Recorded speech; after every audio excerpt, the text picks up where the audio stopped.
Bud Light, the official beer sponsor of the Bill Michaels Sports Talk Network. We are broadcasting live from Three Lions Pub, and we are on the east side of Milwaukee on Oakland, and you can stop in and say hello if you're in the area, and they got a good crowd on the other side. They got a crowd starting to filter in here, and if you want to come by and grab yourself a pint in Three Lions Pub, by all means, do so. They've got on the big screens right now, they have got football behind me.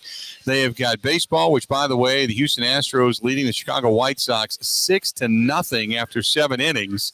And if you're into soccer, USA and Jamaica coming up tonight. So they've got that on the tube or on the telly if you go by this vernacular here at Three Lions Pub. But come on by, say hi. So we'll be joined by Kevin Holden shortly. It's going to be the 6th visit for the Green Bay Packers to Cincinnati, and the first time since I didn't realize it was 2013. It's been that long since the Packers were there. Interesting. It is I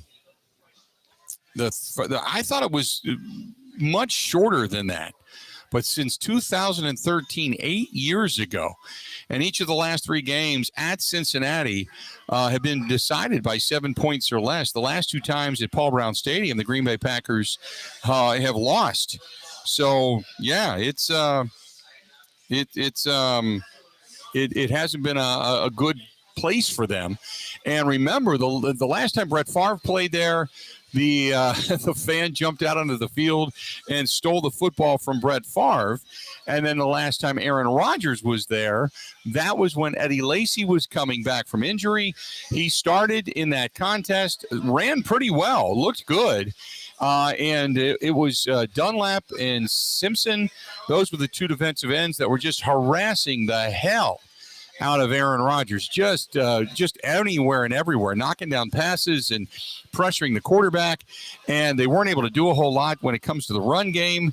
And so the only thing the Packers had going for them was Clay Matthews, and Clay Matthews was a one-man wrecking crew.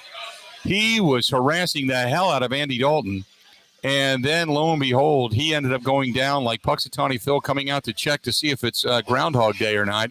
He ended up going down with that hamstring injury, and that was pretty much it. And that was also the game in which you had Mike McCarthy and Aaron Rodgers with a dust-up on the sideline. They had one against the Detroit Lions when Mike McCarthy threw the red challenge flag, and he and Jordy Nelson tried to kick it out of the way knowing they didn't have challenges left or timeouts. But this was a verbal tete-a-tete on the sideline. They both got kind of angry at one another about play calling and such.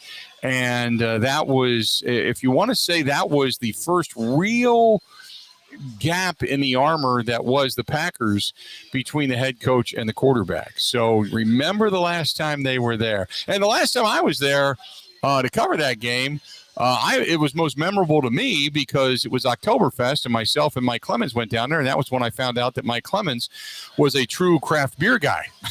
So Mike Clemens, I found out that, by the way, he was a craft beer guy, and he walked around with the Sam Adams pint glass, and he made the most of that. So that was it. Great to have you on with us tonight, and great to have you following us over on the Bud Light live stream.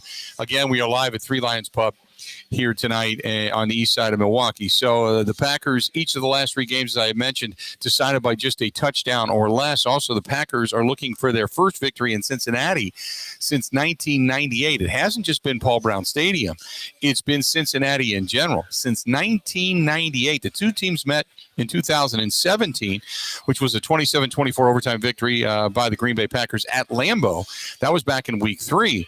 Also, this is going to be the 14th matchup between these 2 teams, and the 7th time they're going to play in October. The Packers have started the season 3-1 this year, marking the 3rd consecutive season they opened the season with at least 3 wins on the docket. They went 3-1, 4-0, and then 3-1 since 2019. So the Packers have a combined record of 10-2 in the first 4 games of the season, which is an .833 winning percentage, and that's tied for the best in the NFL.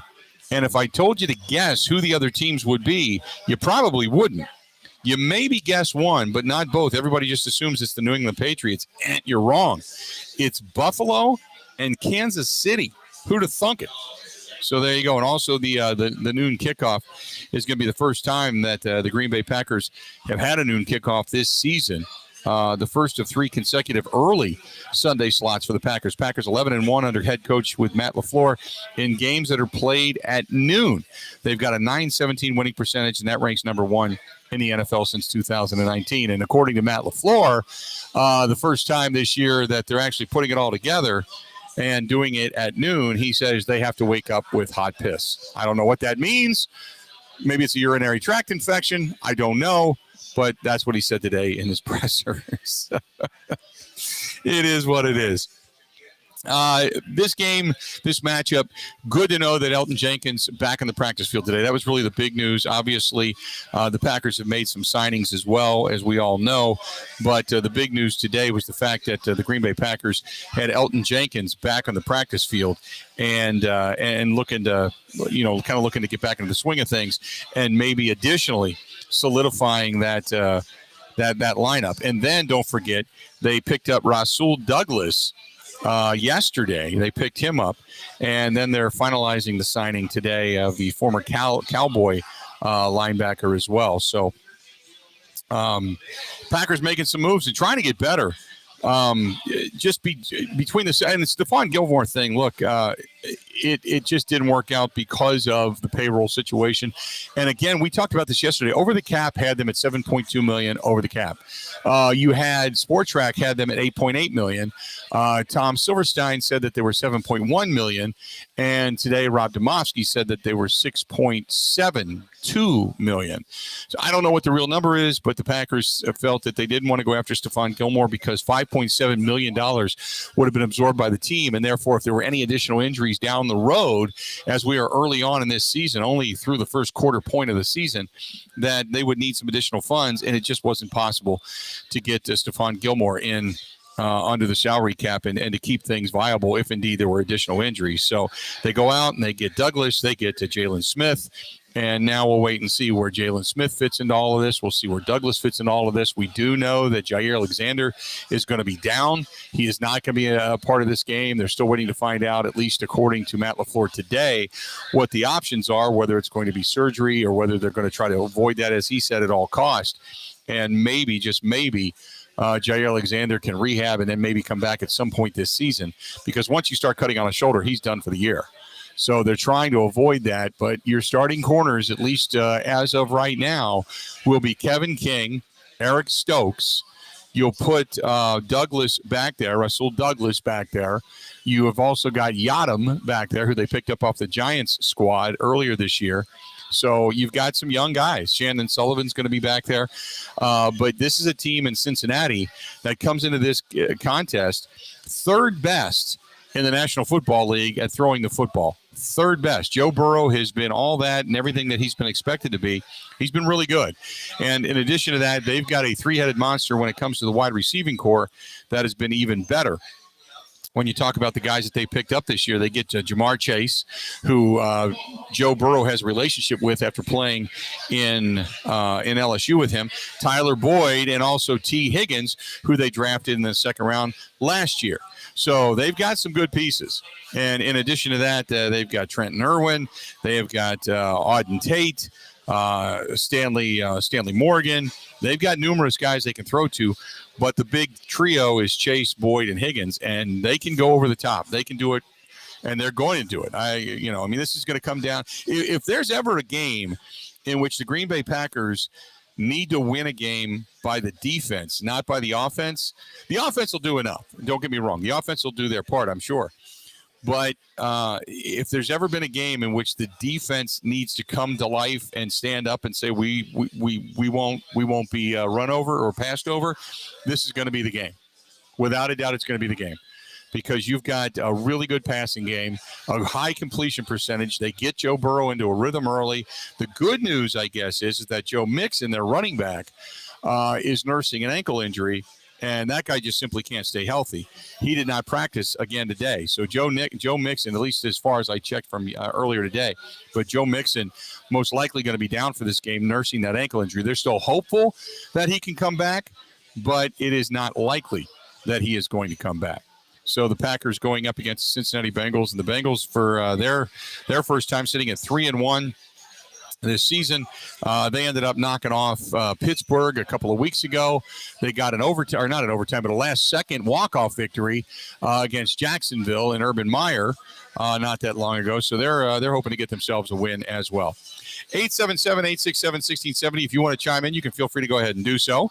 Also, our buddy Kevin Holden from CBS 58, grabbing the headsets, and come on, chime on in, man. How you doing? So you don't mind if I just go ahead, just jump in. I got a blue screen of death today. Oh, did you really? That's why I'm late.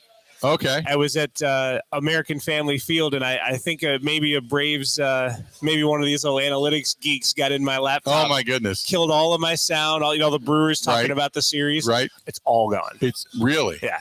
And there's no way to get it back? I think like a shovel and just dig under the stadium. No, I think we'll be able to get some of it, but yeah, we had a bit of an issue there. Okay. But so sorry about that. But no, that's okay. That's okay. Happy to be here. I BS myself for 4 hours every day, so doing 15 minutes is no big deal to me, man. So, which we all know the big story in the state of Wisconsin. If you're not a Packers fan, if you're a Brewers fan by any stretch of the imagination, is the fact that the Brewers are getting ready to take on the Braves. How was it down there today? There's a different feel to it. It's weird because 2018 was the first one in 7 years, and there's this wide-eyed excitement. Yeah, they feel like people who have been there before now. Like Corbin Burns was talking about, this is the fourth one in a row for us. Right. There's a little more of a business-like feel for the Brewers. I have felt all along that they would beat the Braves pretty handily, and after the eyeball test from the workouts today, right. I feel even better about that. Did you read in the Players Tribune the article written by Colton Wong? Yeah, man. That is fantastic. And I encourage any of you listening to the program right now, if you have not gone to either my Twitter feed or the Facebook fan page, facebook.com/The Bill Michaels Show, and read it. I've got links to it there. It's fantastic. Yeah. And I said, if you don't walk away after reading that with a smile on your face and feeling confident, I don't know because he just conveys that emotion in that piece that he wrote. I mean, so here's the thing. Wisconsin has what's considered a small market NBA team that just won a championship, a small market MLB team that competes. And of course, the Green Bay Packers, who are the smallest market in the country when you're talking about major pro sports. Right. And despite being, quote, small market in a world that's driven by large market, this is one of the most desirable destinations in 3 different sports now. And baseball with Colton Wong proves it again. He was in a Cardinals organization that has history, that has tradition, that has whatever. He's moved in his first year. This is what his thoughts are. Right. It's amazing. He just he said in that article, just to paraphrase, he said, we really, truly believe that if we put it all together, including the backing of the fans, that we're going to win this thing. And he's not talking about winning the Braves series. He's talking about winning it all. Yeah. He said they really, really believe that. He goes through almost player by player and talks about Yelich and his workmanlike ethic. And he talks about other guys on that team and Urias being his double play partner. And then he gets into the best pitching staff. And he breaks it all down. But I thought it was the most made me smile and made me laugh, actually, when he's talking about he's got one of his wife's legs and the nurse has her other. And she's shoving out a kid, and he's like, all right. And she thinks that the kid is coming out, and he's like, no, he was listening on his iPad, and Urias had just led off the game against the Cardinals with a home run. And she kind of nodded her head like, oh, okay. And then looked at him and yelled, focus, and then he went back to, the birth of his kid. But I mean, that's how excited this guy is to play in Milwaukee. It's a lot of fun because, again, it's not New York, LA, Chicago, San Francisco, and yet Wisconsin has found that formula to be desirable across 3 different sports. I mean, again, we've talked forever about the tradition of the Green Bay Packers and how that overcomes market size. Yeah. Guys who would never come to a town of medium-sized market in northern Wisconsin, they do it for the Packers. Now they're doing this for the Brewers and Bucks too. Yeah, it's interesting. Let's do this. We're going to step away. We're going to take a quick break.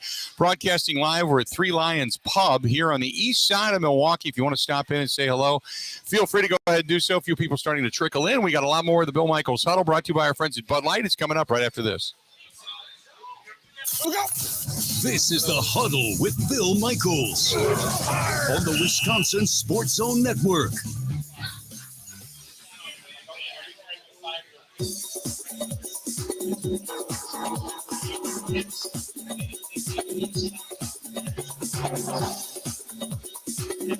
Bill Michaels will resume in 3 minutes.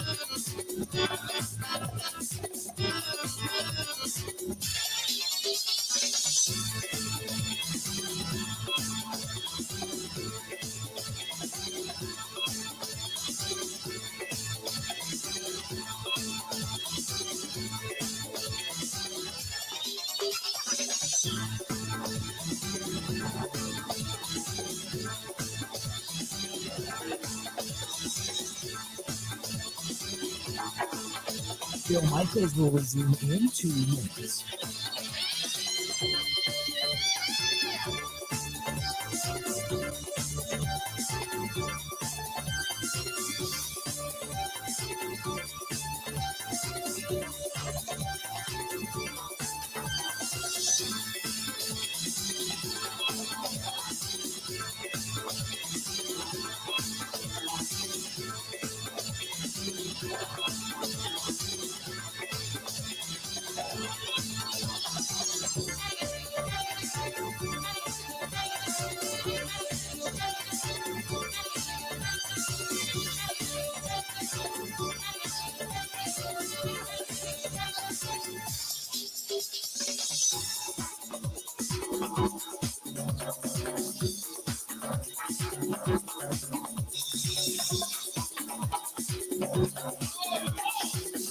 Bill Michaels will resume in 1 minute.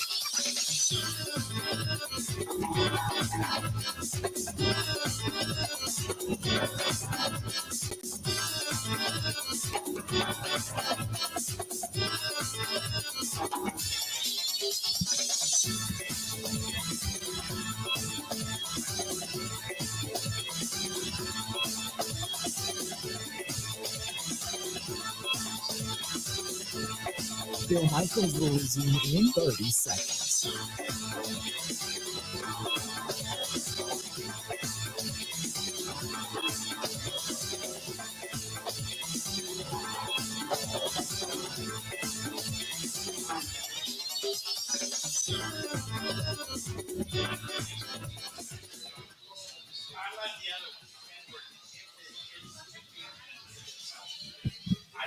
What's up? Because that's what they do for food.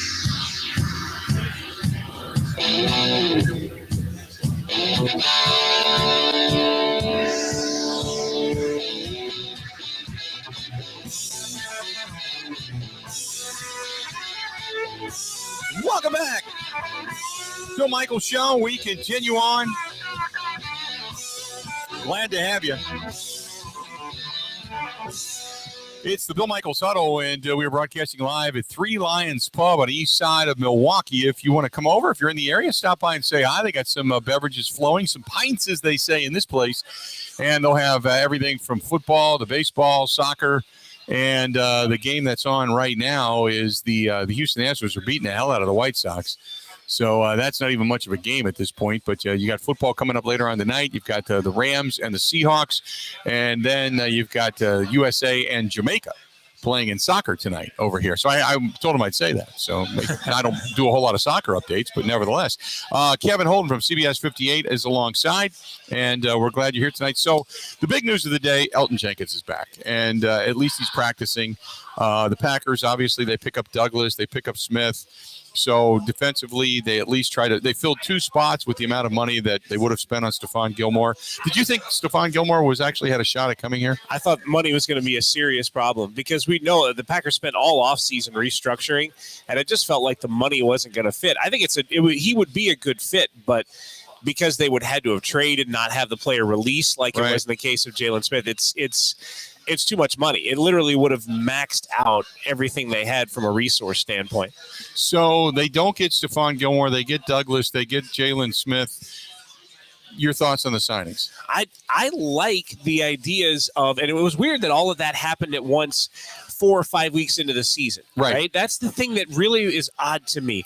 I like the idea of being able to improve your team and especially your defense, because if Zadarius Smith's back is going to be an issue for him, I have a feeling that's not just he's out a few weeks and then all of a sudden he's miraculous. Yeah, back surgery is that's just some serious stuff. I mean, I don't expect him back anytime soon, if at all, this season. And if he is, what is he, 40% some games, 80 some? Right. So they're going to need help, and they identified that and fixed it. I'm actually a big fan of the move with Jalen Smith. I know there's issues with him in coverage. It's funny to listen to what they say about him. A lot of tackles, but he has issues in coverage. Yeah. I was like, wait, are they talking about A.J. Hawk? Right? Are they talking about, is this? Well, Devondre Campbell's been so good, so I don't know how they're going to use Smith. Right.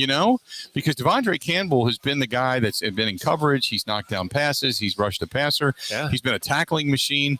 And it seems like when they used Smith, they changed kind of how he cut. Now, I don't know if you've followed Twitter after the announcement, but it was basically good luck, Packers, from all the Cowboys fans saying, good luck, Packers fans. He stinks. He's nowhere near what he was during a Pro Bowl season, but he was good under Marinelli because they used him differently. Right. I wonder how they're going to use him in Green Bay. Yeah, and it may take a few weeks, right? I mean, Right. It might take some time, practice sessions, and a little bit of working him in different types of roles to see what works for him.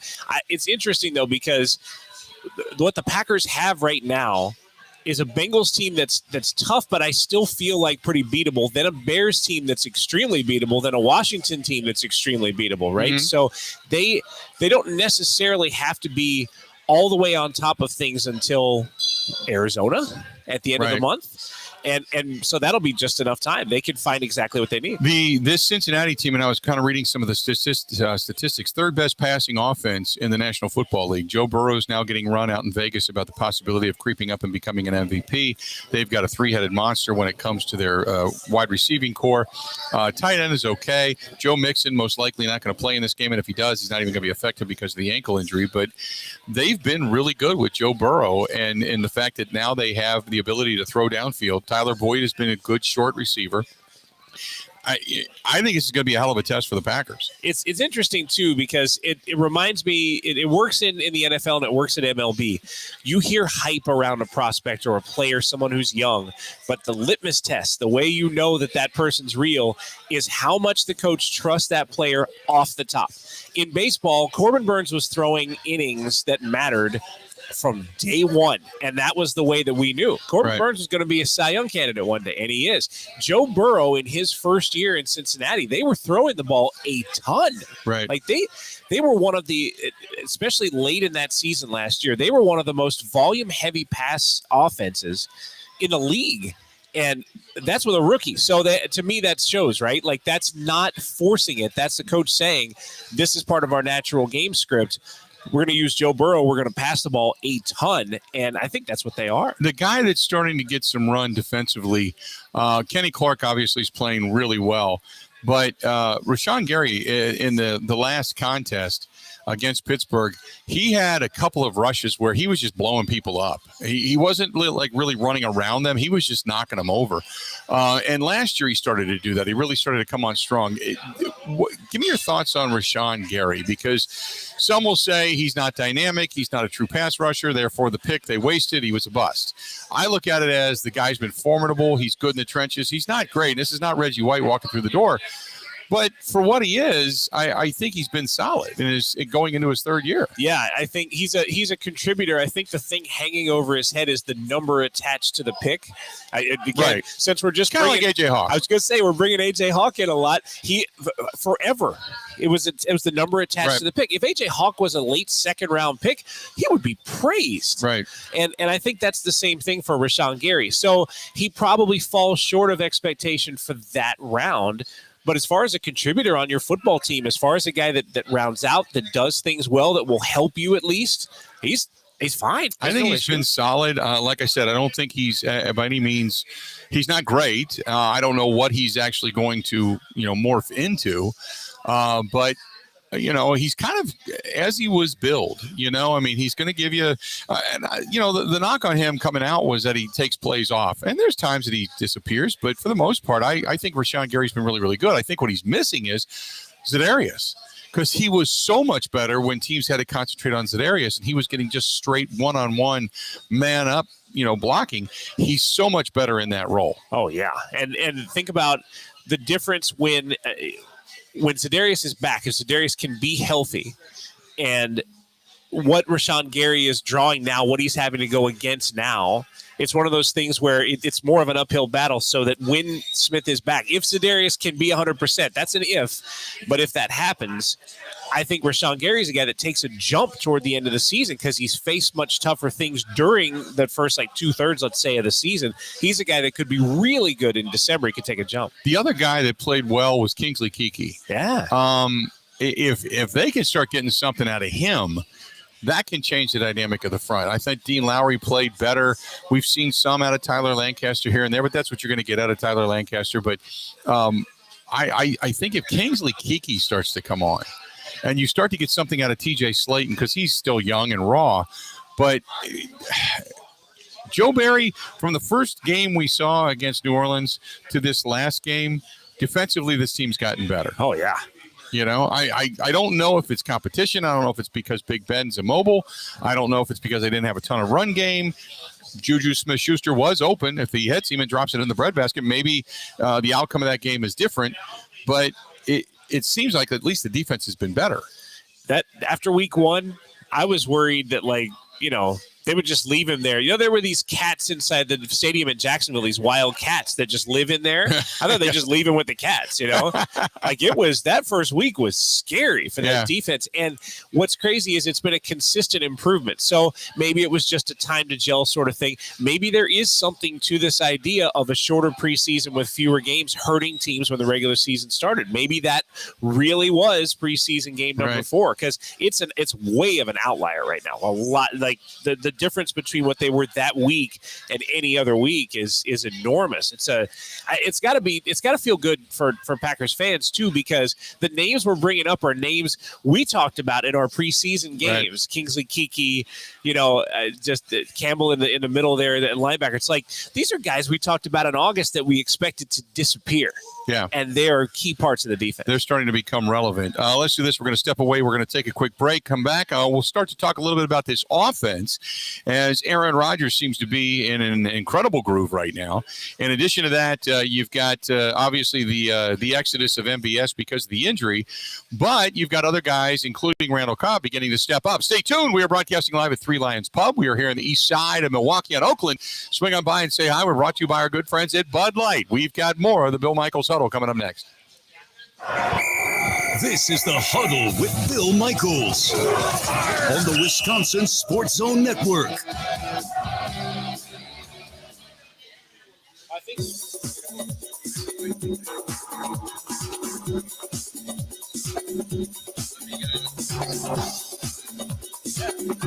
Bill Michaels will resume in 5 minutes.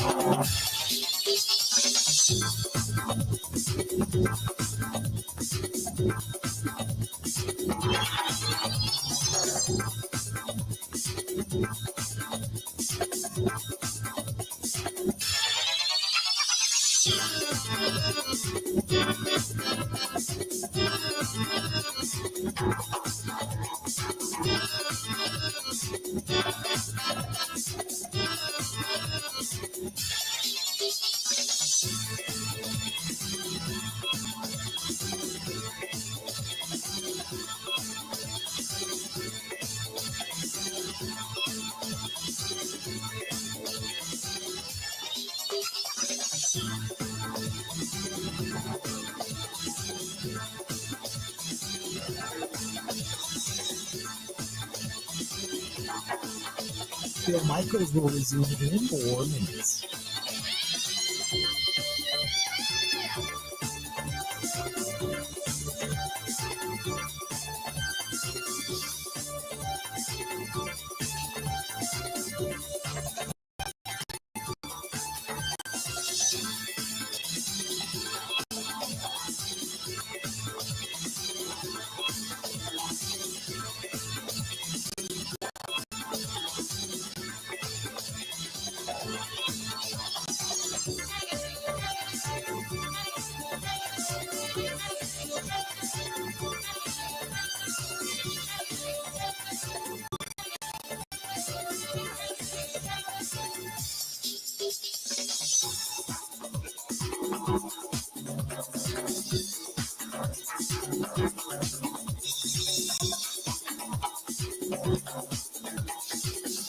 Bill Michaels will resume in 3 minutes.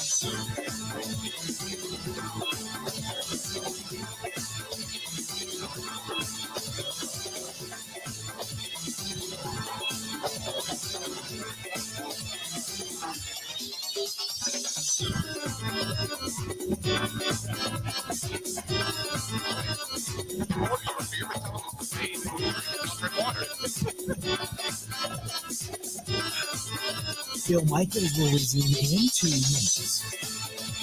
Oh, I hear that differently here.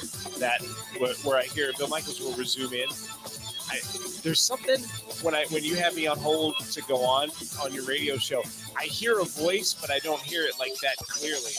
I hear your name. That's all I hear.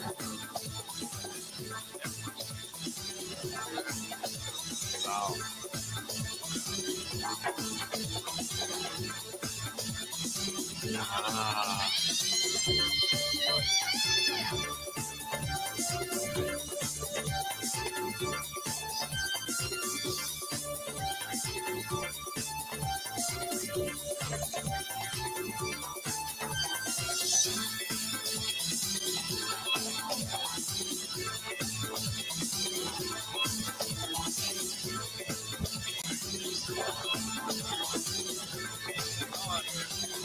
Bill Michaels will resume in 1 minute.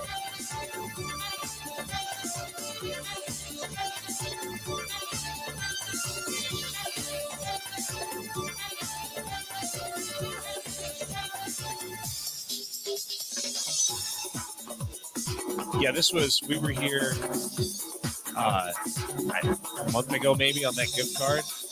Great.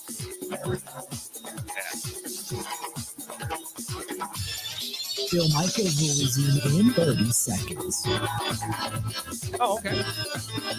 Apparently Scott's close by too. I think he said he lives near here. Oh, did he?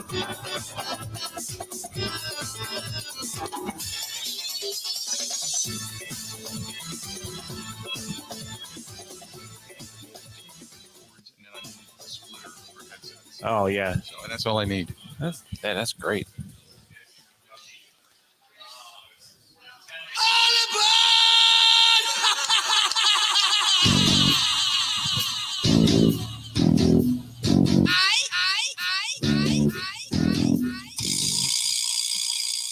Welcome back to the program. We are glad you are with us. Thanks so much. It's the Bill Michaels Huddle. It's presented by Bud Light. Bud Light, the official beer sponsor of the Huddle.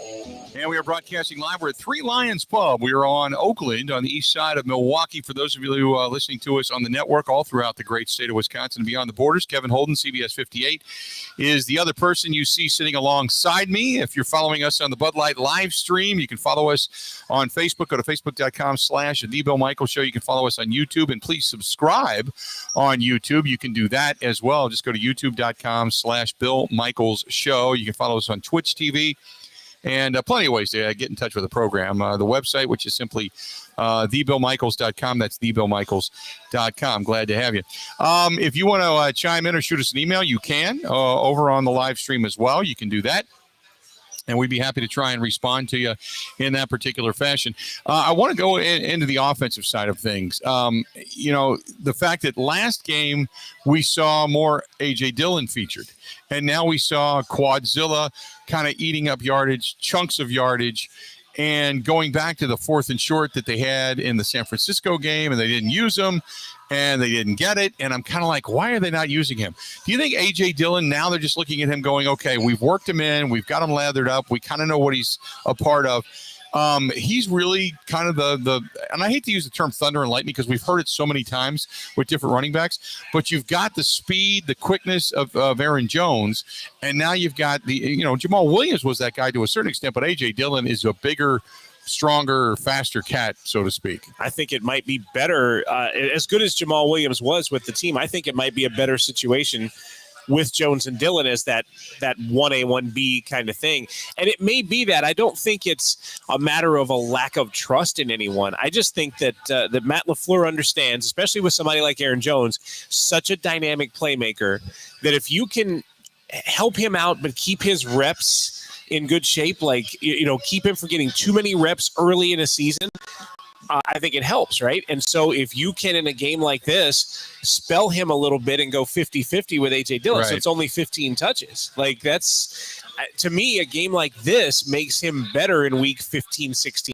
17. And you mind a little bit on this defensive front. Now, I still think you can pass all day in this Bengals secondary, but at least you can kind of grind a little on this defensive front. And I'll say this, I said this during the show today, I'm getting calls from friends saying, hey, I can't get tickets down here. Do you have tickets? So for the first time in a long time, I mean, first of all, they're geeked to see Green Bay and Aaron Rodgers coming into Paul Brown Stadium again. But they're 3-1, and they're starting to believe that, hey, maybe the curse is lifted. Maybe we can actually get to the postseason and win a game and be excited about, Bengals football again. So you're going to need maybe a drive or two or a quick score to shut them up, but you're going to need a drive or two or a grinder or two down there because I don't think you want to go toe-to-toe with your secondary versus their secondary. Yes, Aaron Rodgers is all that in a bag of chips, but they've got weaponry too, and I don't know if you want to get into a track meet with these guys. They're you know what they are is they look a little bit like, we're talking about just passing game receivers and so on. They look like the Packers, but younger. Yeah. I'm not saying Burrow is a younger, less experienced Aaron Rodgers, right? Then you get, the Jamar Chases of the world. Like, these are speedsters. These are the guys that the Packers hoped when they drafted Marquez Valdez-Scantling, for example. He's been a contributor, but I think they were hoping that he would develop the same way that a Jamar Chase has developed so early. And T. Higgins, too. And T. Higgins. I mean, so if you're a secondary, and I know the Packers secondary, it's not like 5 years ago where you're grabbing a dude out of 138 to play, but that secondary has got to be like, man, there's a lot of different options to try to account for here. There's a ton of talent over there. Yeah. And if they can just, the big argument for them was in the offseason, if they can just get enough protection on Joe Burrow and give him a little bit longer time to throw. Obviously, he got hurt last year with the ACL and he went down, but if they can give him time to throw, he's looked the part of a true NFL quarterback. A lot of these guys come in and they just don't look right. Even Trevor Lawrence, then again, he's in a craptastic situation with Urban Meyer and everything that's going on down there. But some of these guys come in and you just expect them to be great right away, and they're not. They go through their pains. Joe Burrow went through his pains, but he's looked good. He's looked like a quarterback in the NFL doing it. So I'm not going to say I still think the Packers are going to win, but I'm not going to say the Packers are going to blow them out. I mean, it maybe a 7-point game, 4-point game, 6-point game, something like that. I don't think it's going to be okay. This is not this is not my Cincinnati Bengals growing up as a kid. Even though we had 2 Super Bowl runs, we had a lot of crap in between. We had Kajana Carter and David Klingler, and you can go through the list of bad quarterback play that they had for such a long time. Oh, that's great. Kajana Carter. That's that to me alone, that's worth the whole thing. Kajana Carter, his big ass fell off a treadmill. He got his knee tore up in the first game, lost the season, came back, worked out, and it got fat and heavy and was trying to lose weight, and a treadmill in his apartment and fell off of it and busted his knee again. And that was it. That was pretty much it. And you're talking about that difference of pick number being attached to your name. Like, oh man, like Kajana Carter was supposed to be a savior of the franchise. That's pretty wild. By the way, I suppose they can hear that national anthem right now, right? Yeah. The folks at home can hear there's a soccer match here and they're about to begin. So we're not being disrespectful. There's a soccer match on TV. No, there's the United States and I believe it's Jamaica is getting ready to play soccer, and this is more of it's a sports bar, but it's more of a soccer bar than it is a football baseball bar. Yeah. And the baseball game almost over. The football game hasn't started yet, so that's why we're there right now with the United States and Jamaica. So, and they've got a little bit of a crowd that comes in to witness soccer here. So we wanted to make sure we at least let you know what's going on and that they weren't playing the national anthem in the bar. Right. You That know? we were like, in the stands or something at an actual sporting event. Yeah, we wanted to make sure you knew we weren't being disrespectful. Right. Yeah. So, but only to Kajana Carter. We can disrespect him all we want, but the other stuff, no. That's different. We got our buddy Justin listening to us in Lynchburg, Tennessee. Hey. Yeah, so Lynchburg, Tennessee, saying hi to Justin and the gang. And then we got, like Mike says, who you got tonight? We'll get into the picks coming up here in a little bit, but you've got a good one. You got the Rams bouncing back after an ugly performance last week and getting beat, and then you've got Seattle, who's trying to put their train back on the track, who ended up going into Minneapolis and got knocked off. They lost their first game at home, and then they pick up a win last week. So we'll let you know, because it's we'll give you some picks coming up here in a little bit. You got a good one tonight. At least you got a good Thursday night game. Yeah, it's nice, because there have been some Thursday nights that have been giant question marks, that leave you wanting to do other things. Tonight, I would want to watch that game. Tonight's a good game. Last Monday night was a pretty fair game as well. So yeah, we'll get you updated, get you caught up, and make the picks and such coming up here shortly. 855-830-8648. If you guys want to, go ahead and do it. Give us a shout if you're out and about and you want to give us a shout and come on in. By all means, we're at Three Lions Pub on Oakland. Aaron Jones, he's been hampered with a hamstring injury. He's now got a bit of an ankle injury. Is that one of the reasons that? Because I've said Aaron Jones the last 2 weeks ago looked quick, looked good, looked a lot more like Aaron Jones. Ran strong, ran hard. Last week after the ankle injury, didn't run as hard, didn't look as quick. And that might be another of the reason that they ended up scheming a little bit more for A.J. Dillon. Yeah, the average usually is the first thing I look at when you're talking about effectiveness over a certain number of carries, and he was averaging 3.2, which is very pedestrian, a little bit under pedestrian, really. And then for Aaron Jones, that's an extremely low number. And you compare that to 5.4 for A.J. Dillon.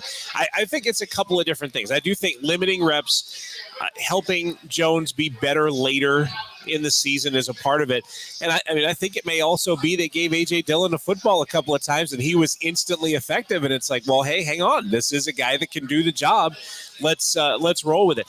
I've got to say that this year, what's impressed me about Matt LaFleur in season number 3 is I think he has gotten better at, trying to think of the best way to say this, in-game trusting is the way I describe it, which is to say, if Devondre Campbell is going to have a career game, get him in the middle of this thing so he can have it. Same thing with A.J. Dillon. I think he had a good game, and it's like, all right, we have this idea for the game plan, but you know what?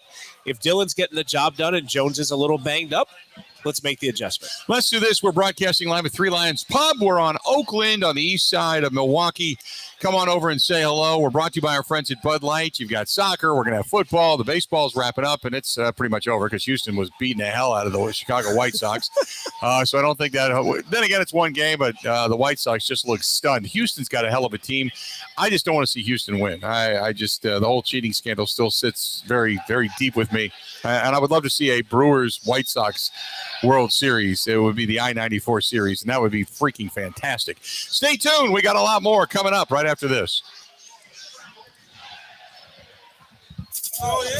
This is The Huddle with Bill Michaels on the Wisconsin Sports Zone Network.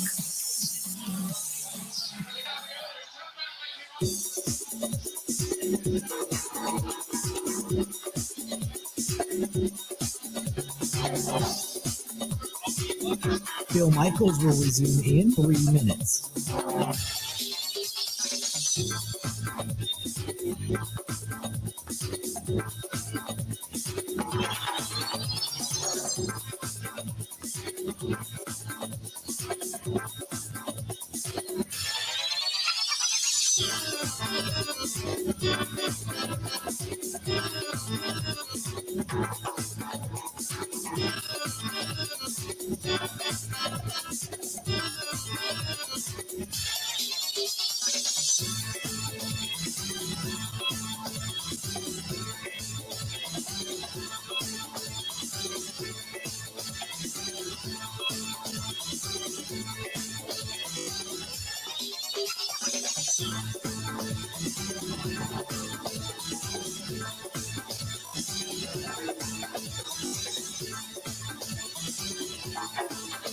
Bill Michaels will resume in 2 minutes.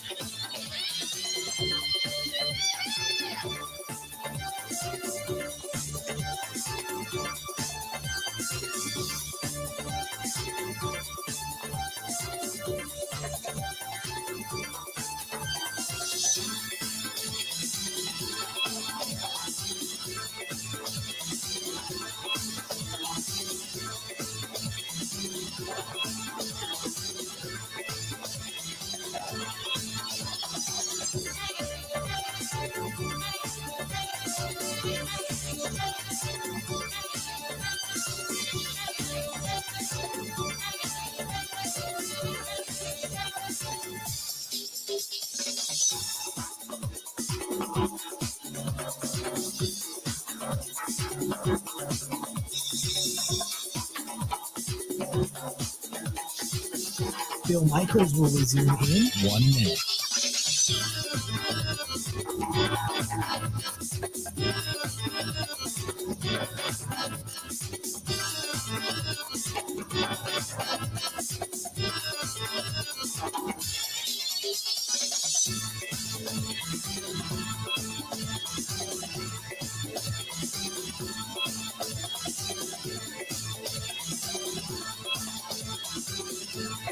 Bill Michaels will resume in 30 seconds.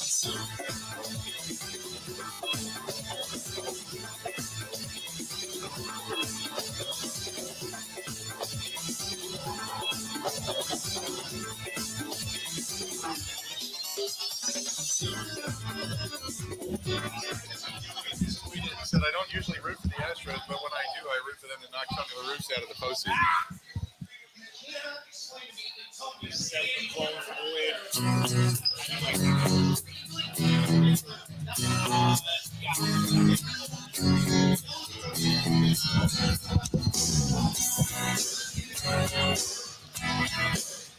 Welcome back. We're glad you're here. Thank you so much for listening to the program. We are broadcasting live. The Huddle tonight. We are coming to you live from Three Lions Pub on the east side of Milwaukee on Oakland. If you want to swing in, they've got sports on the tube right now. It is the United States and Jamaica playing. They've got football. They had baseball a little bit earlier. By the way, for those of you that are Brewers fans, I will deviate momentarily. But in the division series with the current 2-2-1 format, teams winning game one in their home ballpark have advanced 33 of 43 times, wow. 77% of the time. The team that wins the opening game moves on. One win. One win. Makes that much of a difference. Huge. That tells you a lot, doesn't it? So there you go. So I just retweeted Go Brewers. Brewers just get a win in game one, and you're all but a lock to head off to the next round, the NLCS. So there you go. Kevin Holden from CBS 58 alongside. I'm Bill Michaels, and we were sitting here talking a little bit about this offense, and not Eddie Lacy. I almost said Eddie Lacy. The last time they were in Cincinnati, Eddie Lacy was the running back. He was coming back from injury. Now they've got two guys that can run the ball pretty well. But everybody in Cincinnati, and I did a show today down there, and they wanted to know, is Josiah DeGuara, the University of Cincinnati product, going to see any playing time? He's back. He's out of the concussion protocol. He's had some health issues, obviously, trying to get on the field and stay on the field. But what do you think he brings to the table? I think there's an interesting combination with Josiah DeGuara, where if this were the year 2000, I feel like Josiah DeGuara would have even more value for the Packers, because there's sort of there's an H-backness thing. You know what I mean? There's that thought that he could switch back in positions. What I think he is in the 2021 version of the game is a tight end. And it's interesting that this year you've seen, for example, Robert Tonyan get targeted less. Like he has not been as crucial to the offense as he was before. So in this offense, I don't know if there will be a really big role for Josiah DeGuara. He's an intriguing guy, though, an intriguing mix. Yeah. A guy that has the strength and that size that can help you at the tight end position, but can help you in other ways as well. Like H-back is the thing I keep going back to. Like there's a point in some offenses in, I don't know, 20 years ago, where I think he might have been a greater player in an offense. And I know injuries have played a role in Green Bay, but that's how I look at it. I just know the guy can catch. So I don't know if he's going to do something in the fullback realm, or if he's going to be in tight as a tight end, although I don't think he's the best of blockers, and that's what they're using right now is Mercedes Lewis and Robert Tonyan in those particular particular roles, but they can split him out. There's so many things you can do with him, and I know they were excited to get him. You keep waiting for whatever it is their thought process was in getting Josiah DeGuara, that they unveil it. Right. You know what I mean? Yeah. That they bring it to the forefront relatively quick, because you'd like to see, or maybe they're going to save it, later on down the road, because the offense has been relatively dynamic. You know that, what Matt LaFleur has been able to do with Aaron Rodgers, keeping him upright, keeping him on the run, keeping guys in for chip blocks and such. And because you got to figure, they go against TJ Watt, they go against Bosa the week before. You're doing it with Yosh Nijman. And while, they've done a good job coaching up front with Butkus and company, you kind of like, how are they getting this done? Because if you would have said no David Bakhtiari, no Elton Jenkins, who we all thought Elton Jenkins is the guy that can't go down. Right. Otherwise, they're screwed. And Pro Football Focus today said Aaron Rodgers is the third least quarterback pressured in the National Football League. Only 23.4% of the dropbacks has he received any pressure at all. Wow. And so part of that's because he gets rid of the ball so quick. Go back to that San Francisco game. He was averaging almost 1.8 seconds per snap and drop back. At one point, it was 2.3, but he's been really quick. But they've also put him on the move, and they've done a really good job in chip blocking around him. So you give a lot of it to the scheme of what they've been able to accomplish, and that's why I keep waiting to see Josiah DeGuara, because they've got something for the guy. Yeah. There's got to be some sort of mix, some sort of role. And I still maintain that the tight end, just in general in the Packers offense, that role is not going to stay this low, this less involved when you talk about receptions and targets for the remainder of the year. I think there will be games where this will pop back in. This might be one of those games, right? Where as you mentioned, the Packers should be able to throw the ball well against the secondary, and then maybe as they focus in that direction, you're underneath a little bit to the Tunyons or the DeGuaras of the world. At some point, I'm with you though. Like, if you're going to do this, if you've got this extra part of your offense, I don't think week 15 is the time to bring it out. Right. Week 8. 9, and then you're starting to get it to tinker with it. You're like in cement after that. Like, it's a bad idea to mess with stuff in cement after a while. How do you look at the loss of Marquez Valdez-Scantling? Because obviously Randall Cobb stepped up, and they're right now. I know Devontae Adams talked about it this week. He only has one touchdown to his name, and he talked about getting more yards after the catch, and that's one of the things he wanted to work on. I know they're trying to get Devontae the ball a lot, and he's the highest targeted guy for the most part, but there's teams that have basically said, look, you can catch all you want, but you're not going to get in the end zone, so everybody else has to beat you. Is that when we start to go, okay, now you're missing Marquez Valdez-Scantling because he's not ripping the lid off and doesn't give that respect to the opposite side of the field? That's exactly what I was going to say, is that idea of someone who could just bust that lid off just like out and gone, right, and forces the defense to stretch out, forces the secondary to stretch out, and you give Aaron Rodgers even a little bit of extra space, and he'll carve it up. So I still think the Packers offense remains effective without him, but he's a specific type of weapon, a guy that's that deep threat, that losing him hurts in that realm. It chips a little bit away from everybody else because defenses can play a little bit closer.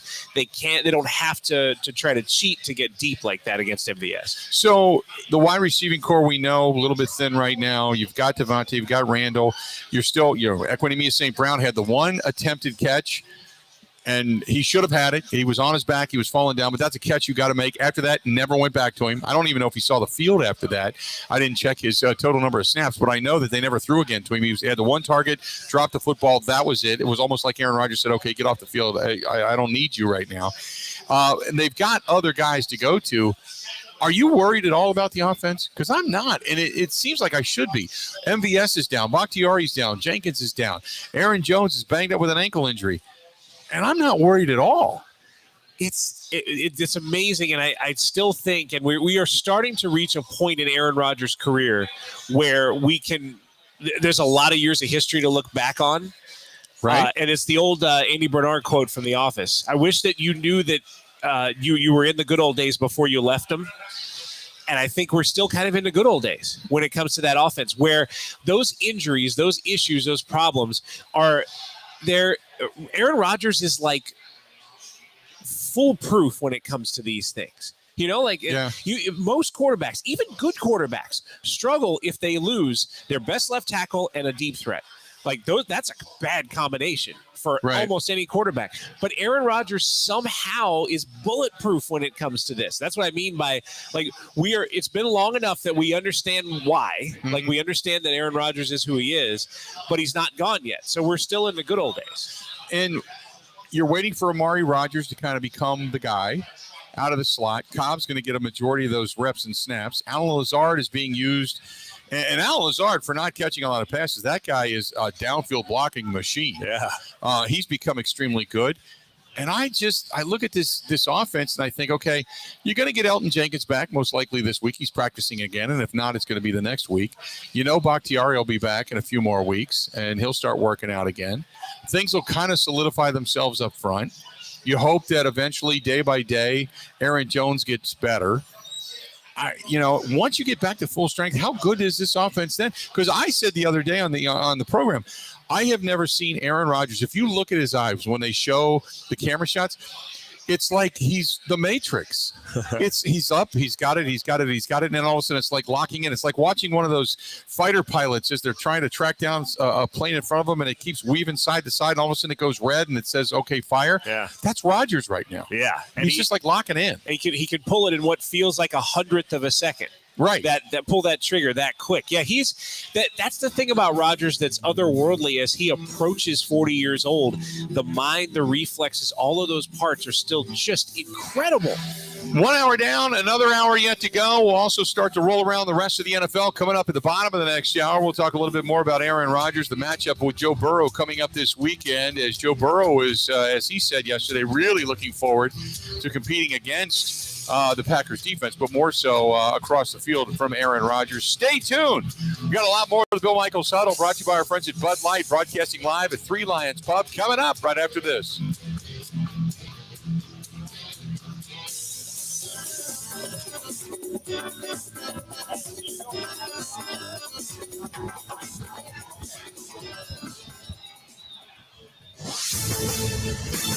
This is a Wisconsin Sports Zone update. Well, the Brewers just about 24 hours out from the start of the NLDS against Atlanta. Milwaukee going to send Corbin Burns to the mound tomorrow. Burns won the ERA title, one of the front runners to win the Cy Young Award. That goes to the top pitcher in each league. But President of Baseball Operations David Stern says the Braves can provide a big challenge to Milwaukee's talented pitching staff. This is a powerful lineup, and we're certainly aware of it. They score a lot of runs via the home run, especially in the second half, especially since some of the acquisitions this team made at the deadline and close to the deadline. It's a powerful lineup, and we're going to have to do our best to neutralize that. There are going to be home runs in this series. We're aware of that. You're right. We have some pitchers who have done a really nice job staying away from the long ball, but that's going to be tough to do against this lineup. First pitch tomorrow is at 3:37. The winner of the best of five series is going to get either San Francisco or Los Angeles in the NLCS.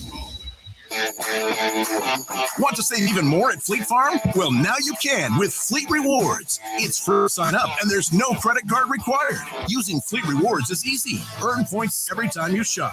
Plus, get exclusive member offers, birthday and anniversary perks, free tire rotations, and more. Download the Fleet Farm app or create an account at fleetfarm.com/rewards to start earning points today. Fleet Farm, proudly serving the Midwest since 1955. Well, the Packers have added veteran linebacker Jalen Smith to their team. It's a one-year deal for the former Cowboys linebacker. They also lost another player to an injury. ESPN reported that outside linebacker Chauncey Rivers suffered a torn ACL in practice yesterday. He's done for the season. Still remains to be seen what the team will do with quarterback Jair Alexander. He's got a shoulder injury, and Coach Matt LaFleur says they're trying to avoid surgery at all costs. Packers are at Cincinnati on Sunday. Kick is at noon. And Wisconsin will face Illinois on Saturday. Quarterback Graham Mertz, tight end Jake Ferguson practice this week, expected to play. With this Wisconsin Sports Zone Network update, I'm Zach Heil-Print.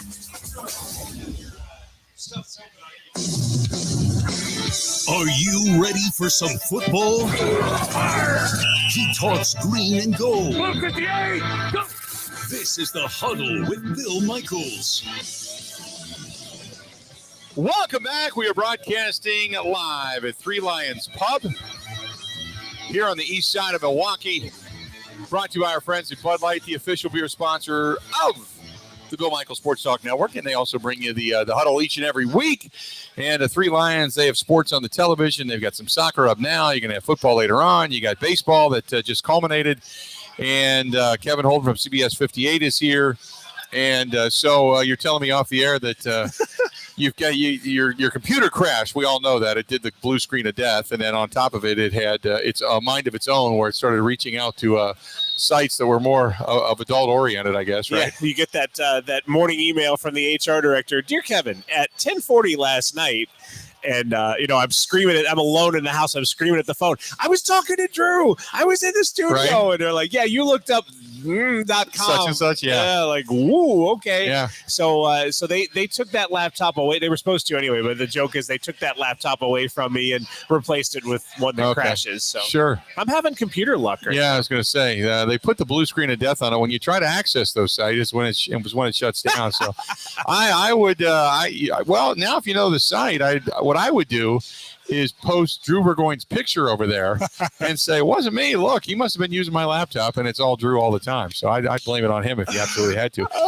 We're sitting here talking Packers and Bengals coming up this Sunday, noon kickoff down at Paul Brown Stadium. The one thing I do know, we were talking about ticket sales. The game is sold out.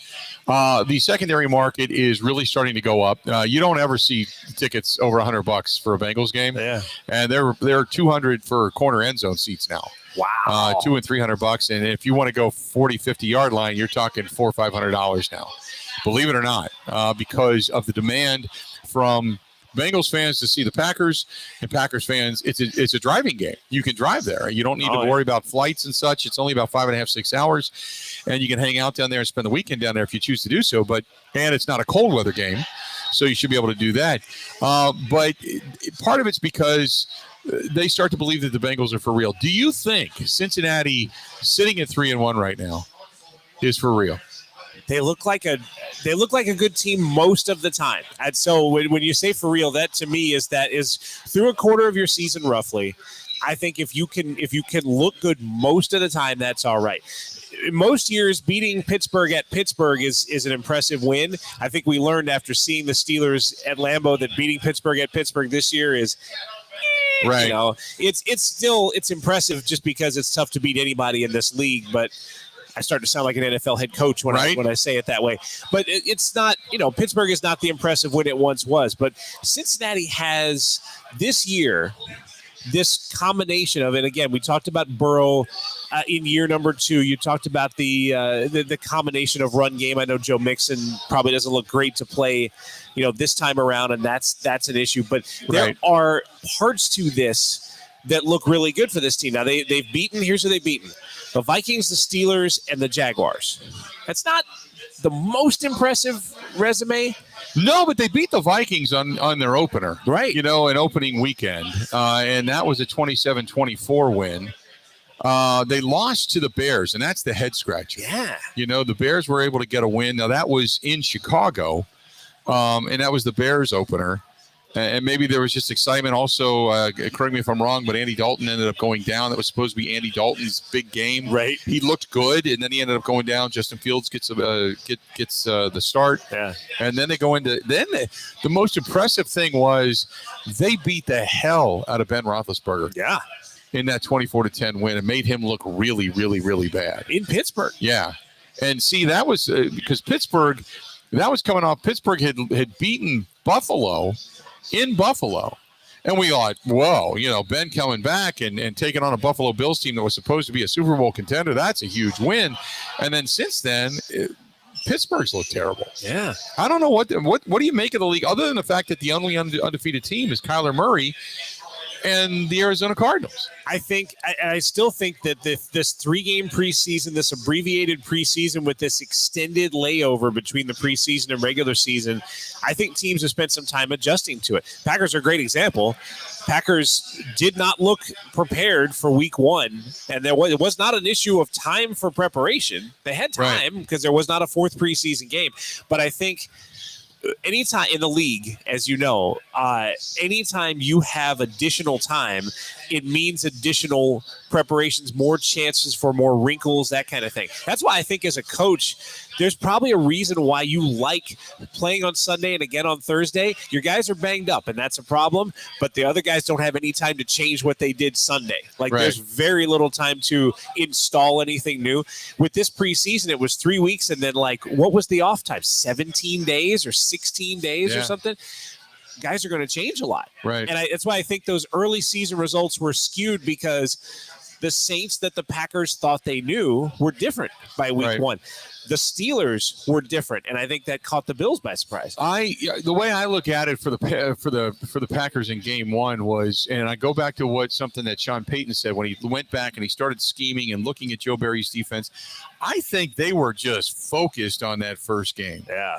And they came out loaded. They had it figured out. The Packers were kind of like didn't play anybody. They were still trying to feel themselves. And they got punched in the nose early and didn't really have a response. And Sean Payton, everything he put together was perfect. Whereas I think the Packers, their offseason was filled with, do we have a quarterback? Who's going to be prepping? Who's going to, we're not playing anybody. 30-plus guys didn't even dress for the preseason. So I think it was a tale of two different teams, and then the Packers got punched in the face and said, okay, wait a minute. Now this is for real. We forgot that, and now off and running they go. So this is going to be a good game. Again, I'm going to pick the Packers to win it, and we'll get into that coming up a little bit later on. But I don't know where the Packers would get beat by Cincinnati other than the fact that their wide receiving core against the Packers secondary is probably the matchup to pay attention to. Yep. It makes a lot of sense. I think the Packers are better in special teams when it comes to kicking and punting. Bajorquez, holy mackerel. Yeah. We haven't worried, or at least not worried, about the punting situation. I can't tell you when. Right. Because with J.K. Scott, you knew he was going to give you a big leg, but you also knew he was going to shank one for 22 yards or 19 yards or 20, whatever. You knew that was coming. But Bajorquez has just been money. Yeah, man. It's like, where did somebody stash this guy for all these years? When they've been looking for a punter. Holy mackerel! He's been great. So special teams that changes everything too. I mean, that's why special teams is such a weird hinge for a football team, because all it takes is one guy to be on, and your defense suddenly gets better because the field position of the opposition gets worse every single time you punt, and there's where the difference is, right? It's those leading into each other. That special teams, I think fans have an issue sometimes where they think special teams happens in a vacuum. It's exactly the opposite. The offense's decisions are affected by whether your kicker could kick a field goal from a certain distance. Punter helps your defense. Go back to Cincinnati's last win, 24-21. They ended up knocking off Jacksonville. After that, Urban Meyer does not fly home. He goes and does the crotch grab in a bar in Columbus, Ohio, apparently in his own restaurant that's named after him. And then the situation unfolds down in Jacksonville. Give me your thoughts on how much longer do you think that he actually lasts down there? It is rapidly going in the wrong direction. And I've struggled with exactly why, right? Because someone like Urban Meyer is such a big name that when he takes over a team, even an NFL team, I think naturally the focus is on him. So it's taken me a while to figure out why that's a problem, why it's an issue. And here's what I've come up with after 4 weeks. I think the problem is exactly that. It is a coach in college, a great coach in college can be self-absorbed and succeed with no problems at all. Absolutely. A successful coach in the NFL is almost never self-absorbed. Right. Like Matt LaFleur, to me, is not remote, at least not outwardly showing that he is self-absorbed. And Urban not taking the flight back after week 4, because this is a time when your team begins to be in a crisis situation. And Mike Clemens said it best in a comment on Facebook. The prep for week 5 starts with the flight home for week 4. Right. So he missed the beginning of preps for week 5 because he wanted to clear his head or whatever. And all this stuff with him and Mike McCarthy saying to McCarthy, I can't believe all of the football that's involved in this football job. And he said it's like preparing for Alabama every week. Oh my God. Your coach that's supposed to save your franchise is 4 weeks in, and that's the story. Right. It's bad enough that he's in a bar and there's the video and whatever. Right. That's bad. But to hear him say these things about the football part of the football job 4 weeks in, he can't last the season. Right. He can't. That's my thought. I don't know if he will, but I don't think he can. I don't think he does. I think the fact that there's already been sources inside a locker room saying we don't respect the guy. The fact that your team is flying home, it was a tough, hard-fought, heartbreaking loss, and then you abandon your team on the flight. At the very least, you fly to Jacksonville, you grab a jet privately, and you fly back. At the very least, that's what you do. But the fact then that his guys had said in that locker room, don't do anything to embarrass yourself. Don't do anything to embarrass the franchise. And then there he is in Columbus, Ohio, which is the kind of stuff he probably could have done being the head coach at Ohio State. Sure. They don't have that same level of authority and respect and such to him now. So somebody posts the video, and then he apologizes and then gives you some lame-ass explanation, only to have the second video come out minutes after he gives the explanation. And some guys will say, look, if a coach comes to you and apologizes and he gives you the details, you're like, man, that guy's at least manning up. Whether it's publicly or not, it's behind closed doors. He came to us. Yeah. But he gave them the same rhetoric that he gave the public, and then the second video comes out, and guys said, this guy's toast. They don't even – now he's one of the players said we're playing for each other, not for the coach. You're an 0-4 football team as part of a franchise that has struggled for decades now. This is a team that has needed a culture. And the guy that's supposed to bring the culture is having to spend his time apologizing in position groups to guys. That is not fixing the culture. That is laying an extra layer of bad culture on your bad culture. Yeah, it's a train wreck down there right now, and I don't think he lasts. And it would not shock me at all. I think everybody's waiting for the inevitable for him to say all the stress that I put upon myself, that I've caused my family, that I've embarrassed the franchise has been too much. I'm having health issues. I'm going to step away. And oh, by the way, I'll start on the recruiting trail for the USC job and bringing kids to Southern California very soon. By November. Yeah, you just get the sense that it's coming, and at some point it's finally eventually going to happen. In the meantime, you've got other teams throughout the NFL that we can get into, that we can discuss. You've got injuries throughout the NFL. The surprise team. Give me a surprise team. Surprise team in the NFL to this point. Wow, the Raiders to me looked like that, and I know they just lost, so you usually wouldn't say that about a team that just lost a game. But the Raiders were that team needing the culture, right? And there's a stigma attached to the Raiders, but that's different from football culture. And I feel like that's what they have right now. They're doing this with Derek Carr, and a lot of guys that you're like, wait a minute, they're winning with it? Like Darren Waller's incredible. The rest of that offense, you're like, wait, that's winning? So to me, that means they're getting the most out of where they are. That's a big surprise. You know what? I'm surprised that Tampa Bay has taken a loss the way they did to the Rams. And then and I kind of thought it would go one of two ways, that either they would come in and just completely blow out New England, or Bill Belichick, who knows Tom Brady better than anybody, and the pressure would mount, and Brady would not handle it well. And he didn't play extremely well in his return. But the fact that, because I love how people say, wow, it's bad weather. And I'm like, whoa, what? This guy played in the tuck roll game, you know, and you couldn't even see the field. Right. So I wasn't worried about the weather. But I was a little surprised that they barely escaped with a win in New England. I've been unbelievably disappointed, and I shouldn't say disappointed in the sense of I want them to win, but more I thought they would win. I can't believe Minnesota. Yeah. Kirk Cousins has played well. This last game he has not. But the fact that they have gotten off to the start they did in kind of somewhat ugly fashion. I mean, Kirk Cousins until this past week had not thrown a pick. He had a really good quarterback rating.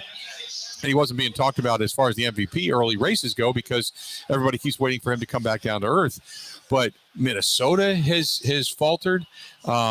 Obviously, Seattle got off to a rather rough start, but there's so many things that everything's just kind of equal getting out of the gate. You know what I mean?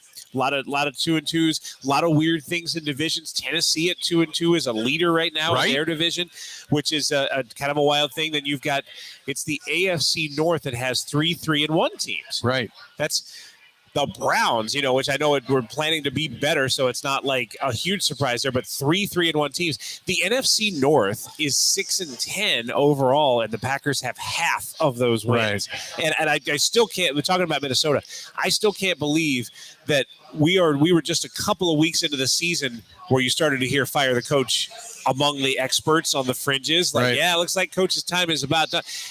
A couple of weeks in to a team that had high hopes like 2 weeks before. That's crazy. And then obviously you've got, now they haven't played the toughest of schedules, but Mike McCarthy's team.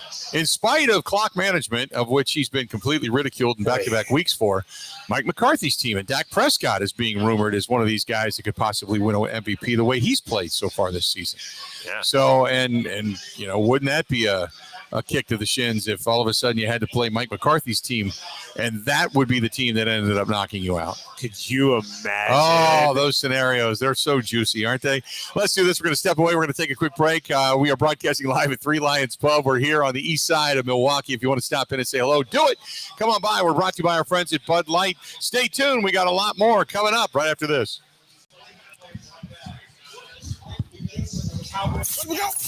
This is The Huddle with Bill Michaels on the Wisconsin Sports Zone Network.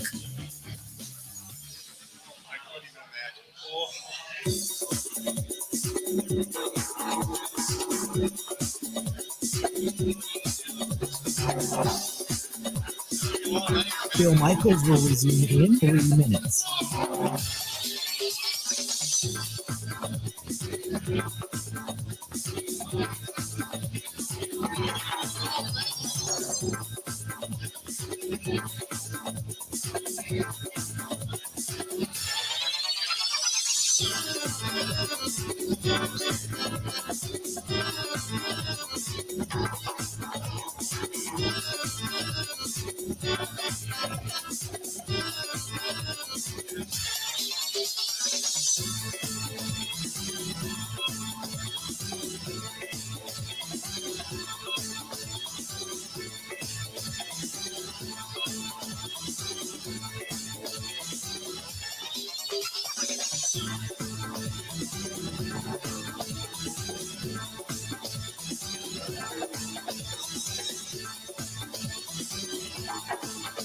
Bill Michaels will resume in 2 minutes.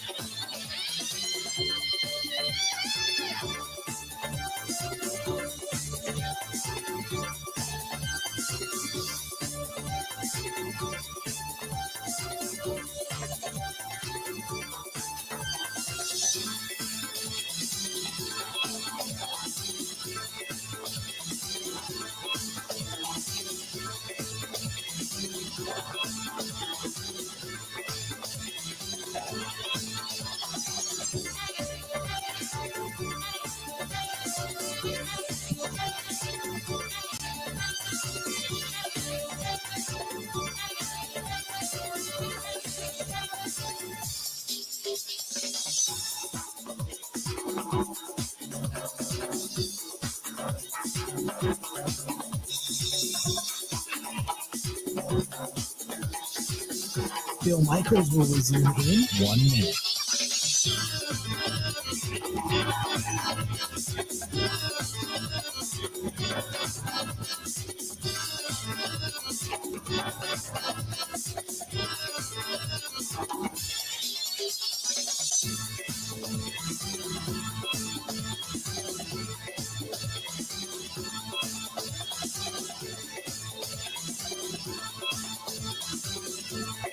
Bill Michaels will resume in 30 seconds.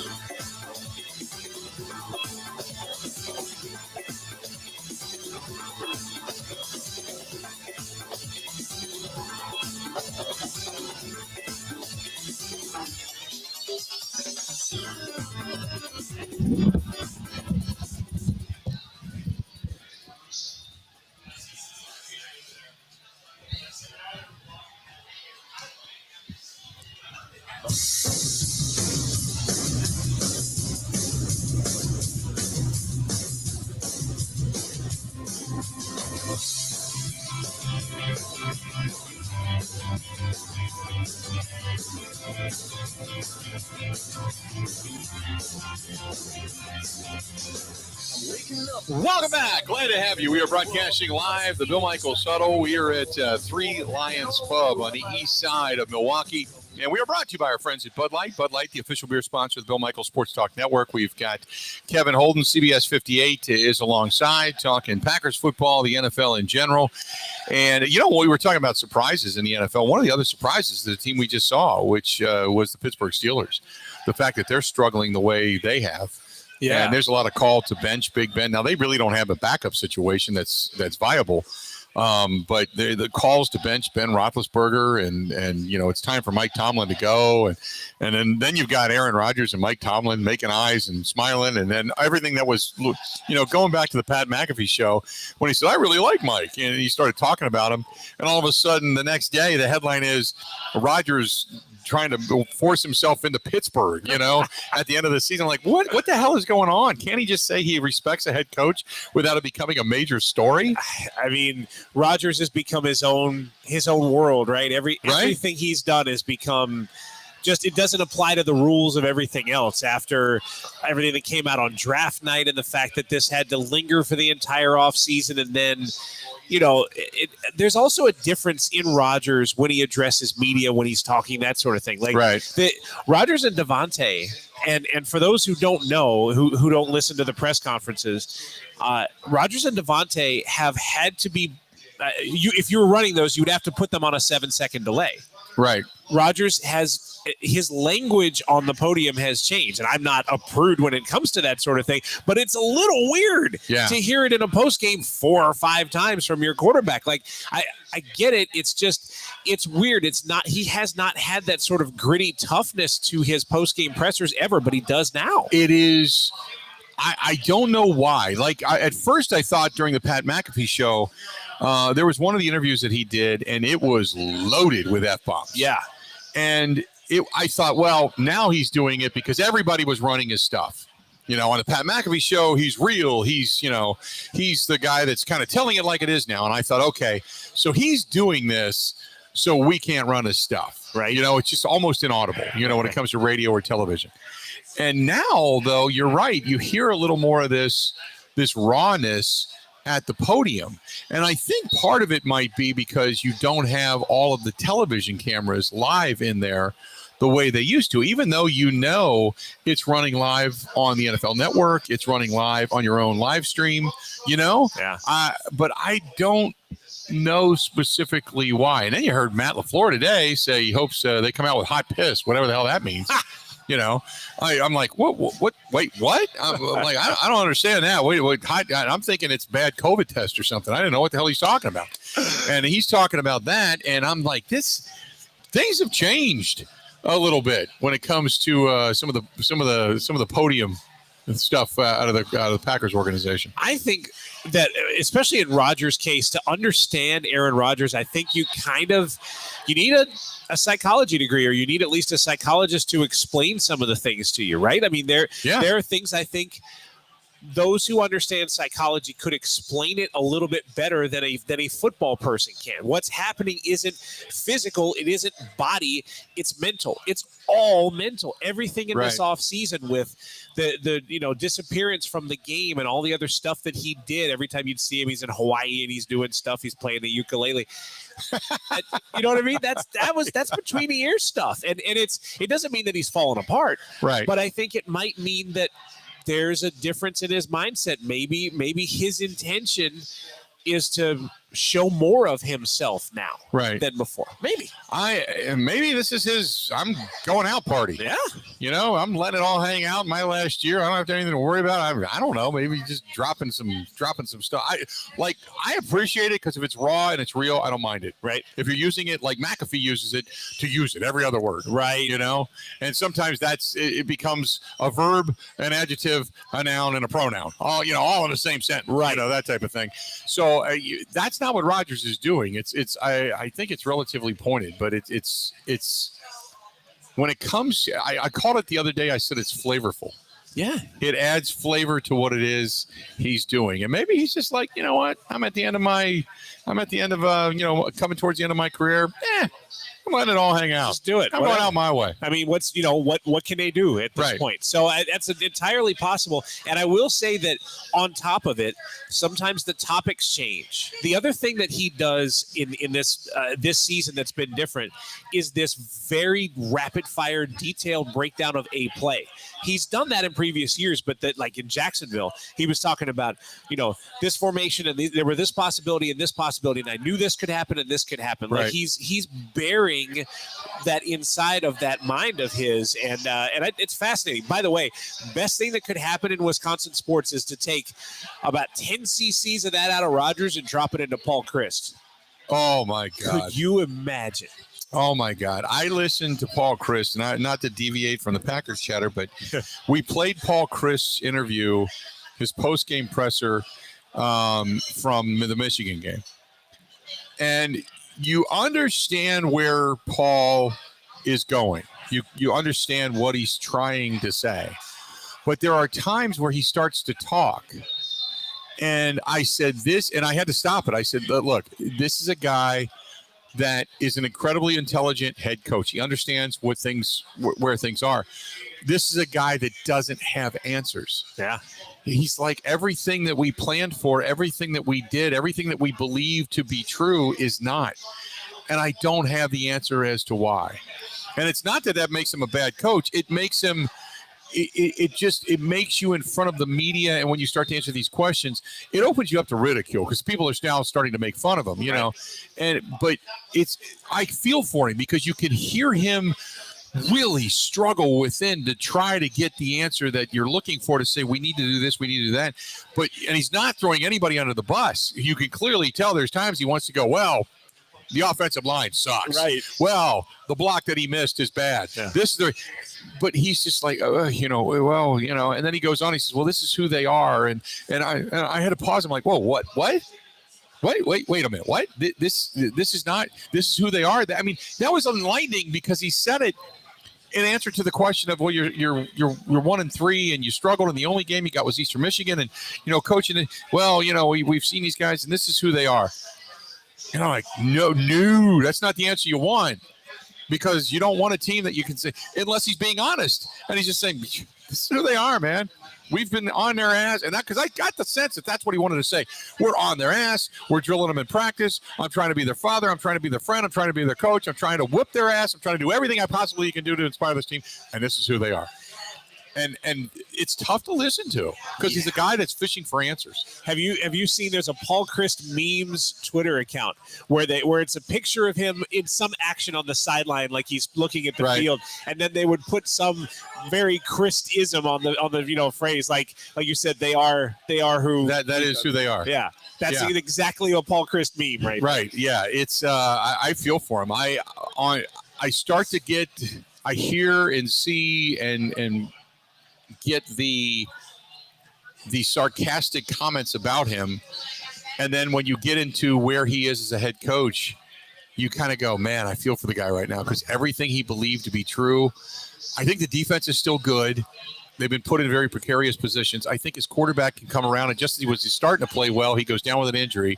But I think what the mainstay has been is the development of these offensive linemen that are all veteran. It's not like they've got a bunch of freshmen up there, and they're just flat out getting their ass kicked. And it's just, he's probably just wondering, if this is the best five I got to throw out there and I've kind of mixed and matched and nothing's working, I don't know what to do. And I think that's where Paul Christ is at right now. They've also lost to 3 of the top 15 teams in the country in the first 4 weeks of the season. We used to say they played soft schedules early. Right. Now they're playing a hard one, and because they're losing games, they risk losing confidence. It's a weird mix. And people are saying, well, should they go back to no. You don't want to. The one thing you don't want to do is dumb it down to the competition. You want to say we need to elevate to get better, because these are the schedules we want to play. We don't want to be a West winner anymore. We want to be a Final Four contestant. Yes. That's what we want, and we got to raise our level. Don't dumb it down. At least that's my concern. Let's do this. I'm not going to give the phone number because we don't really care. Just because we're going to go ahead and take a quick break. We're going to come back and start to run around the rest of the National Football League and look at the games, including the one in progress right now. Stay tuned. It's the Bill Michaels Huddle, brought to you by our friends at Bud Light. We're at Three Lions Pub on Oakland, which is the east side of Milwaukee. Come on by and say hi if you're in the area. They've got soccer on, they got football on, which is both, actually. Soccer is football, depending on who you're talking to. And they've got some people here at the bar on both sides. We're only on one side, but on both sides of the place, the pub, so to speak. Come on by and say hello. We got more right after this. This is the Huddle with Bill Michaels on the Wisconsin Sports Zone Network.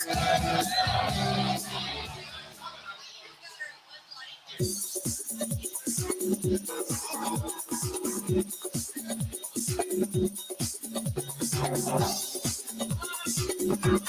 Michaels will resume in 5 minutes.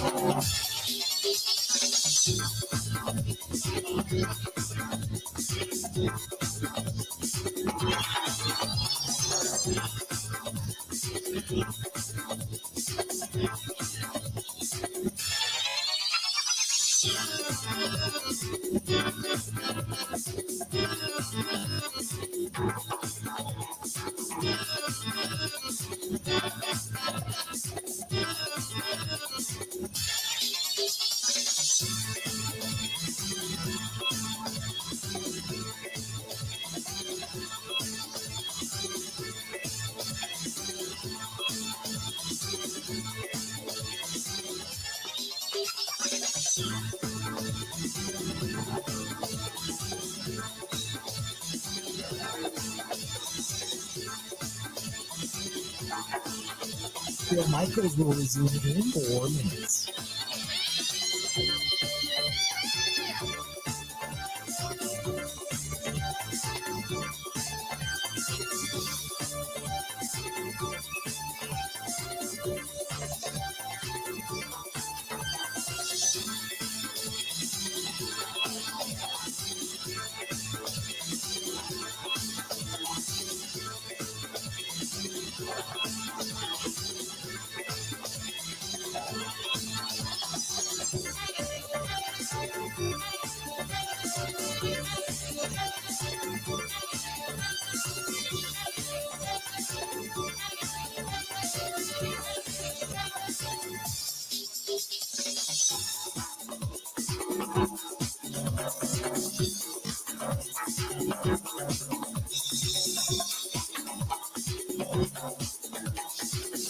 Bill Michaels will resume in 3 minutes.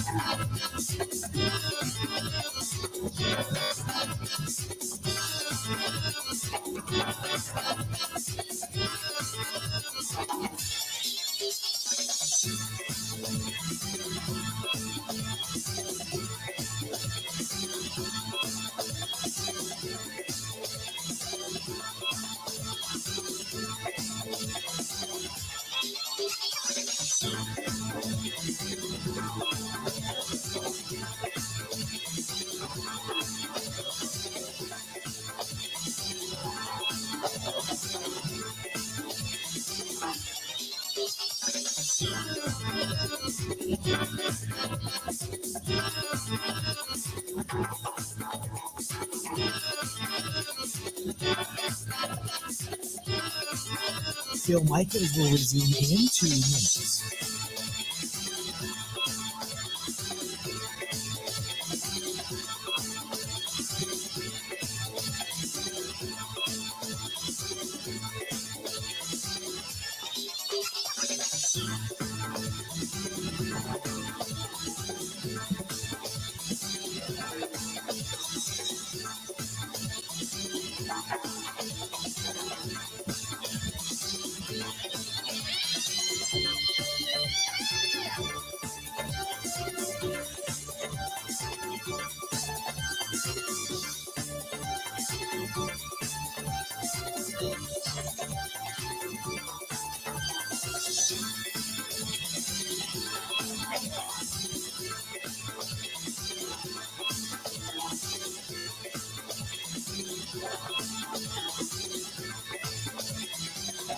Bill Michaels will resume in 1 minute.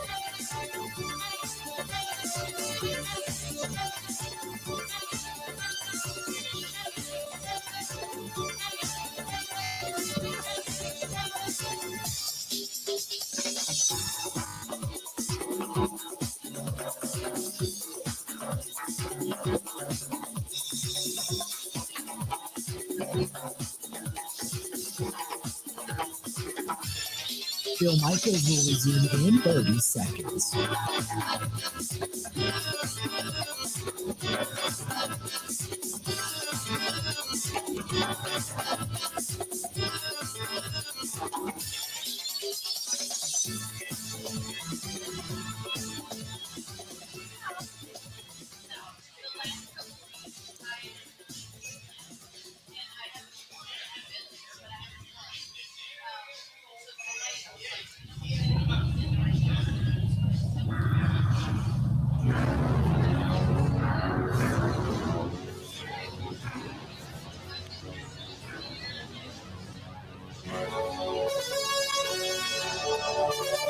Welcome back.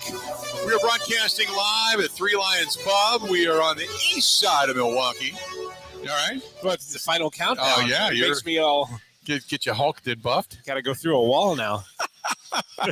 Kevin Holden from CBS 58 alongside. I'm Bill Michaels, and we've been talking a lot of Packers, a lot of Bengals around the rest of the NFL. Now it's time to take a look at the games that are on the docket.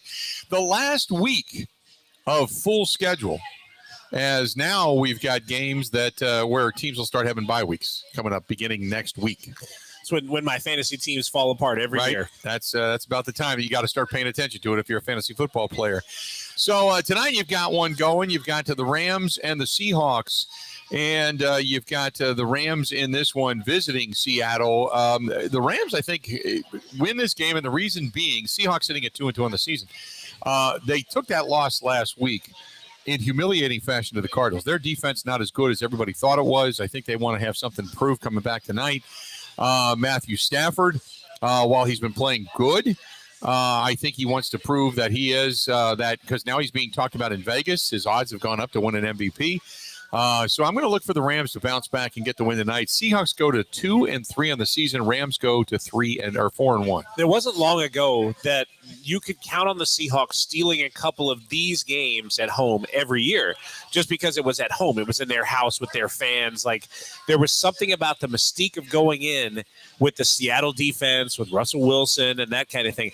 And I feel like we've reached the end of that. Russell Wilson's still quite viable, but I think the rest of it is gone now. So I think the Rams are actually by a long shot the better, not a long shot, but by a fair amount the better team. Our first London game, by the way, coming up, and London is being treated. They've got the craptastic Falcons taking on the craptastic Jets. The Jets getting their first win of the season. So what do they get in return? Thank you for getting your first win. Oh, my God. Get the hell out of here. Go to London. So the Jets are on the road technically as the road team, and the Falcons are the home team. Both of these teams sitting at 1-3. I'm taking the Jets. I have been just kind of believing that the Falcons at some point have to wake up. Their defense is awful. Matt Ryan hasn't played like Matt Ryan ever since they lost that Super Bowl and the epic comeback by Tom Brady and the New England Patriots. It's just a bad situation. Both teams are awful, but at least the Jets are the young upstart. Salah's a new coach, and they believe that he's going to point things in the right direction. Maybe there's more belief there. I'm going with the Jets to win this game. So, and I saw just a minute ago that Calvin Ridley did not make the trip for the Falcons. Oh, okay. Due to a personal matter. Yeah. I think it's don't want to fly over the Atlantic-itis. Okay. You know? Yeah. Like, do I have to? Do I got to go? Yeah. If the Falcons are 3-1 or 4-0, then that disease maybe changes it. Yeah. Yeah. So to me, that changed it for me. Like, okay, what is preventing him from like going and playing in a game? I think you start to see little bubbles to the surface of a season that could fall apart. So I go the Jets here. By the way, Cordarrelle Patterson has been playing extremely well. Yes. For the Falcons, but I don't think it's going to mean enough or be enough for them. Meanwhile, the Eagles sitting at 1-3, taking on the Panthers at 3-1, and the Panthers also Stephon Gilmore now in the fold. I really like the Eagles' upstart quarterback, but I still think the Panthers at home, and now they're making deals to get better. There's a belief that they really have something good there. I don't believe in them yet, but I'm going to take the Panthers to go to 4-1 on the season. Who would have thought that Sam Darnold would be in the center of a positive football conversation, right? 5 weeks into a season? Like, does that mean the Jets are really like at just the stink of the Jets is just so bad? Awful. It's awful. That all Sam Darnold had to do was just walk out and just be gone. And he's better. I mean, I cannot go against the Panthers right now. They look good. DJ Moore looks terrific. And Sam Darnold is actually starting to show his talent outside of the Jets. The Patriots, who really played well, I thought, and Mac Jones played well in that game against Tom Brady and the Tampa Bay Buccaneers. Patriots are on the road. They're taking on the Texans. Both teams sitting at 1-3. I think the Patriots are better than their record.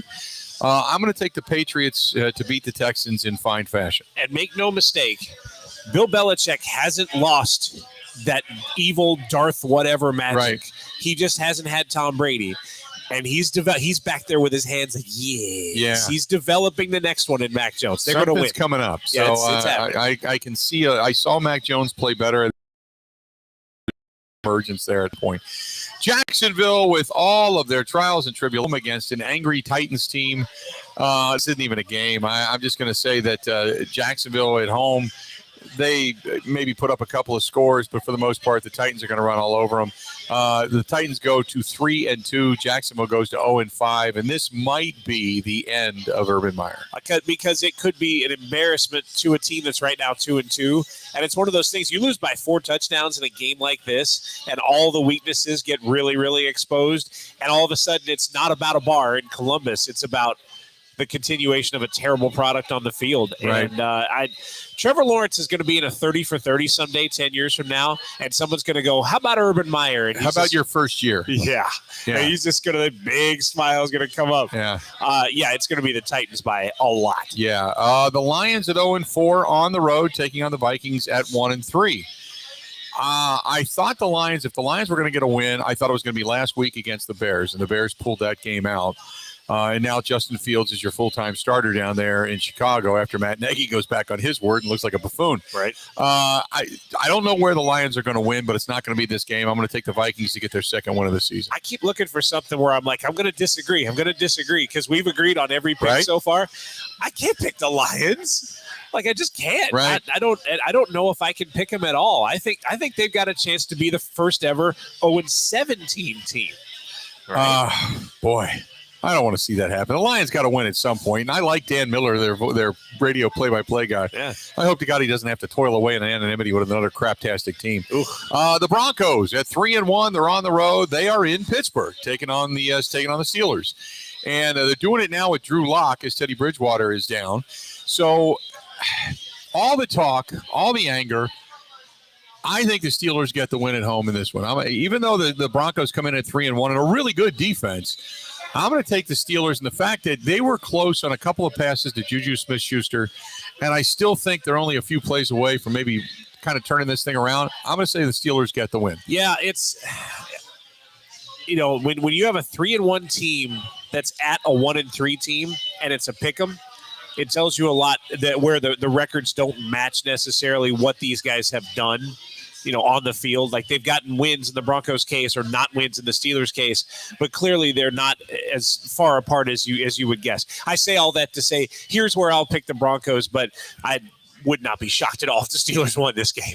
The Dolphins sitting at 1-3, and they are on the road taking on the Buccaneers, who are at 3-1. The Buccaneers just escaping out of New England with a win. I think the Buccaneers come back at home, and they get relatively healthy against a bad Dolphins team. So I'm going to make 2 predictions. One is Tampa Bay wins this game handily, and 2, Deshaun Watson is under center for the Dolphins the next week. Right. Stephen Ross has had enough. And it's not that Tua is bad.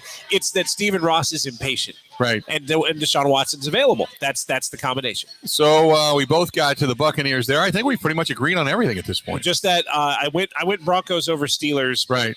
Yeah, I'm not you're not standing on that hill. You're not rah-rah on that. You gave me a lot of reasons why the Steelers are going to win, and then you picked the Broncos. Right. So, yeah, let's do this. We're going to go ahead and take a quick break, come back. Second half, we got a lot of good games on the docket. The Browns and the Chargers. You got the Bears on the road against the Raiders.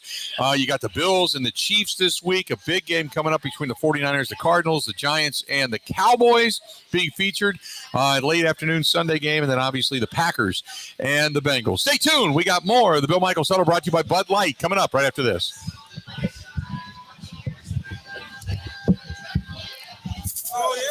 This is the Huddle with Bill Michaels on the Wisconsin Sports Zone Network.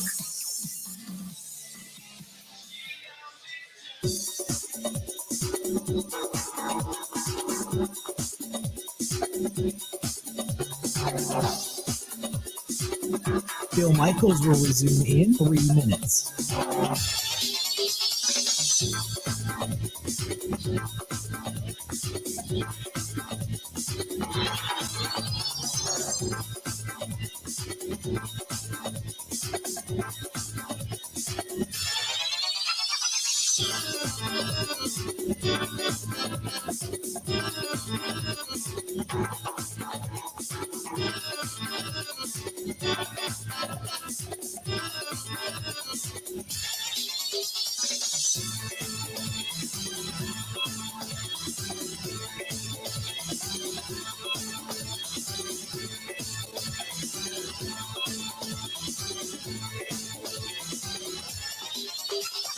Bill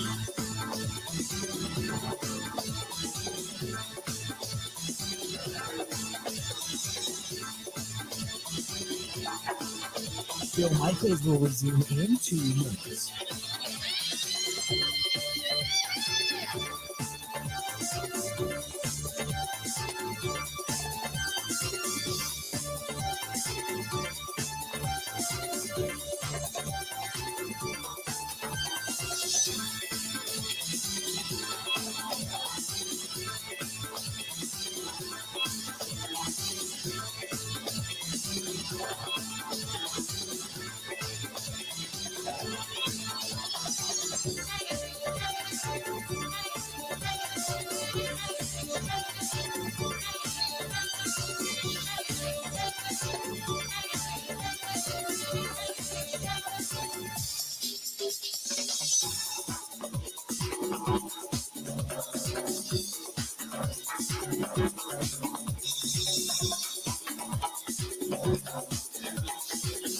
Bill Michaels will resume in 1 minute.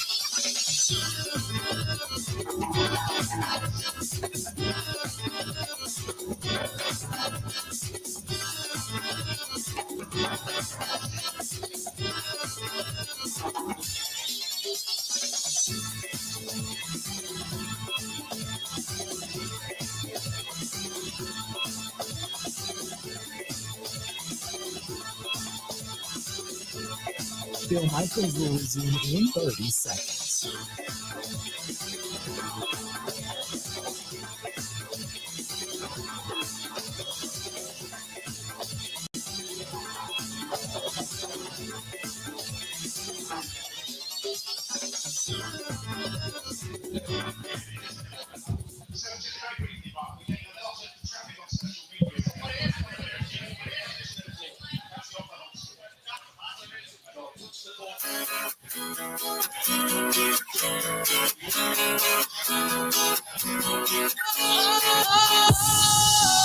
Sometimes I get a good feeling, yeah. I get a feeling that I never had before. No, Welcome back. get a good feeling, yeah. Bill Michaels Show. We are being brought to you by our good friends at Bud Light, the official beer sponsor of the Bill Michaels Sports Talk Network and The Huddle. We are broadcasting live. Three Lions Pub is where you can find us. Kevin Holden from CBS 58 alongside. Now we continue on with the rest of the picks throughout the rest of the National Football League. Saints are 2-2. Washington's football team is 2-2. Washington at home. I got Washington in this one. I was surprised that New Orleans laid such an egg when they went home after being gone on the road almost a month, that they went back home and they got beat. So I'm going to take Washington at home on this one. You would think that a natural disaster would not have such an effect on a football team for that long. Football teams are used to the idea of adversity and overcoming adversity. Yeah. But I think it's become obvious that the hurricane and the displacement brought out a different adrenaline in them. The Packers were the victims of that. They were the recipients of that adrenaline. Yeah. And when that adrenaline went away, they turned back into a pumpkin. Yeah. Midday. So did their quarterback. It's crazy, right? Yeah, no doubt. I'm going to go Washington as well. The Browns on the road, they are going to the West Coast, taking on the Chargers, and is both teams sitting at 3-1. Both teams have played extremely well. Baker Mayfield has played good. Their defense has been solid. Their run game is good, but Justin Herbert has played really, really well. I'm taking the Chargers only for the fact that going West Coast or East Coast to West Coast, for whatever reason, doesn't bode well for East Coast teams. So I'm going to go with the Chargers in this one. That's one thing the Packers know very well, that travel and play situation. There was a goal just scored here. There you go. In this game. The United States have 1-0 over Jamaica. There it is. See the reaction in here? Right. This is what you guys are missing by not being here. I know. People that are watching. You have got to cover listening. You got to come in. I'll go Browns. But again, I just think the Browns they're actually a pretty well-balanced team. And I think that 3-1 record is an indication of something good and deep there. I'll go with Cleveland. The Bears, they're on the road with now Justin Fields moving forward as their quarterback, taking on the Raiders, who just took a loss. The Raiders were undefeated until this past week. They ended up getting knocked off. Now they go back home into Las Vegas, which is where the Bears are going to attend. And Justin Fields and company are going to try to beat the Raiders. as much as I know that there's a lot of excitement regarding Justin Fields and the Bears finally making the move and solidifying that, I still don't have faith in Matt Nagy. I'm going to take the Raiders to go to 4-1 and the Bears go to 2-3. I think Matt Nagy is the most likely coach to be fired this season, this side of Urban Meyer. Like Urban is the odds-on favorite Right. 20 times over, Right. and then Matt Nagy's second. And I think the Raiders win it. They win it handily, and it's a different culture in Las Vegas. You've got you've got the 49ers sitting at 2-2, and while they're a little bit nicked up, and obviously their running back, the running core has been just awful, and because they just don't have anybody, everybody's gone down. The Cardinals are 4-0, and the Cardinals are playing at home in Arizona. Kyler Murray is playing fantastic. He's got unbelievable. We talk about the plethora of riches that Joe Burrow has to throw to. Oh my God, DeAndre Hopkins and company, including, I mean, they're one of their weakest is AJ Green, Right. and he used to be a superstar with Cincinnati. I'm going to take the Cardinals at home to get this win. Yeah, the Cardinals legitimately could be that team that wins the NFC that maybe you didn't have at the start of the year. Right. Like, we talk about surprise, thought they'd be good, had no idea they would be this good. Yeah, I think you have to go Cardinals here. Cowboys are at home against the Giants, a rivalry game within the division. The Giants sitting at 1-3. Both New York teams getting a win last week for their first time this season. The Giants got a win. Taking on the Cowboys, Dak Prescott. Dak's now being talked about as the possible MVP candidate. The last week they played well. All the criticism of Mike McCarthy seems to subside, at least for a 72-hour period, so to speak. I'm going to take the Cowboys at home to get this win. I will say, though, Jalen Smith was really highly thought of in that locker room, and a lot of controversy among players as to why they cut him. Right. And Jerry Jones and Mike McCarthy had to answer to it this week. I don't know if that's going to have an effect, but if they're losing any of the mentality of that team, then maybe it shows here, but I think they're still just too good to lose to the Giants. There is no reason at all to think the Cowboys would lose this game. They've got the offense. They're at home. The Giants are not as good as they are. And that is the exact situation where the Cowboys lose games. Right. When you don't think they're going to lose games, they'll lose games. So I'm going to do something really crazy that you can re-rack in future weeks and pick the Giants. You're going to pick the Giants over the Cowboys. All right, I like it. Then there's the Chiefs. Their defense, not anywhere nearly as good as they have been. You've seen Patrick Mahomes be just off this year, not as accurate. Meanwhile, you've got the Bills who took the opening loss and since then have just been really strong and beat the hell out of Houston last week. But they're going on the road. They're going into Arrowhead, taking on a Chiefs team that is somewhat desperate to get a win and get back into the above 500 column. But I'm going with the Bills. I'm going with the Bills on the road. I just think the Bills it's the Bills' time. I think back-to-back Super Bowl appearances. I think it's time to trade the mantle, so to speak, and I think it's going to be the Bills' year. This maybe the only time in the last 5 years that I've watched a team play in the preseason and go, wow, they are the real deal, because no one ever plays in the preseason. Right. But the Bills did. Remember, they started that game with Josh Allen and Cole Beasley and the entire receiving corps, right? And I looked at that group and I thought, wow, that team could win a conference. Yeah. They're that good. So, yeah, I think the more you pick the Bills to win this year, the happier you'll be. Then you got the Colts, who are still kind of searching for something. Sitting at 1-3, they're going on the road, taking on the Ravens, who are at 3-1. Harbaugh getting a lot of criticism for running the football with Lamar Jackson to pick up 5 yards, so they get that record that the Steelers had held up until that point. But I still think no matter what happens, the Ravens are a good team on Monday Night Football. They're going to be the ones that are going to knock off the Colts. Colts go to 1-4, Ravens go to 4-1. Yeah, you can't. I don't think you go against the Ravens. I think that particular act by John Harbaugh will come back, but it'll come back when they play the Steelers, not now. And then you've got the Green Bay Packers on the road in Cincinnati taking on the Bengals. Bengals sitting at 3-1, Packers sitting at 3-1. Bengals tied atop the division for the first time since Moses was a baby. The Packers in a very familiar setting, and they're ailing, but they've made some defensive additions. Elton Jenkins is coming back. It seems like things might be trending in the right direction. Aaron Rodgers, as we discussed earlier, just looks locked in. The Packers have never won at Paul Brown Stadium. This is going to be the first time they do it. I'm going to pick the Packers to get the win, and the score I'm going to say 27-24. Yeah, a three-point swing is about right, which means what you're saying is two good teams, two evenly matched teams, two teams that can score points, and strategic differences late will favor the Packers. That's kind of what I read into that. Yeah, it sounds good. That's pretty much what I would read, which is it's going to be way more exciting than any Packers-Bengals game. And the Packers have struggled against the Bengals, not just on the road, but at home. That 2017 win was the first one for Rodgers ever over the Bengals. So I'll go with you and pick the Packers, but I'll say this. It is the toughest one of the 5 so far for me to pick. Out of these 3 games that are coming up, Cincinnati, Chicago, and Washington, this is by far the toughest before they have to go and face Arizona. On the road. But Cincinnati's not a team to take lightly. They're not the Bengals of old. And you can't look ahead to the rival game against Chicago. So I think the Packers are going to win, but I think it's going to be a tough one. I really, really do. I think this is going to be a knockdown, drag out. And if it comes down to special teams, the Bengals don't have the best kicker in the world.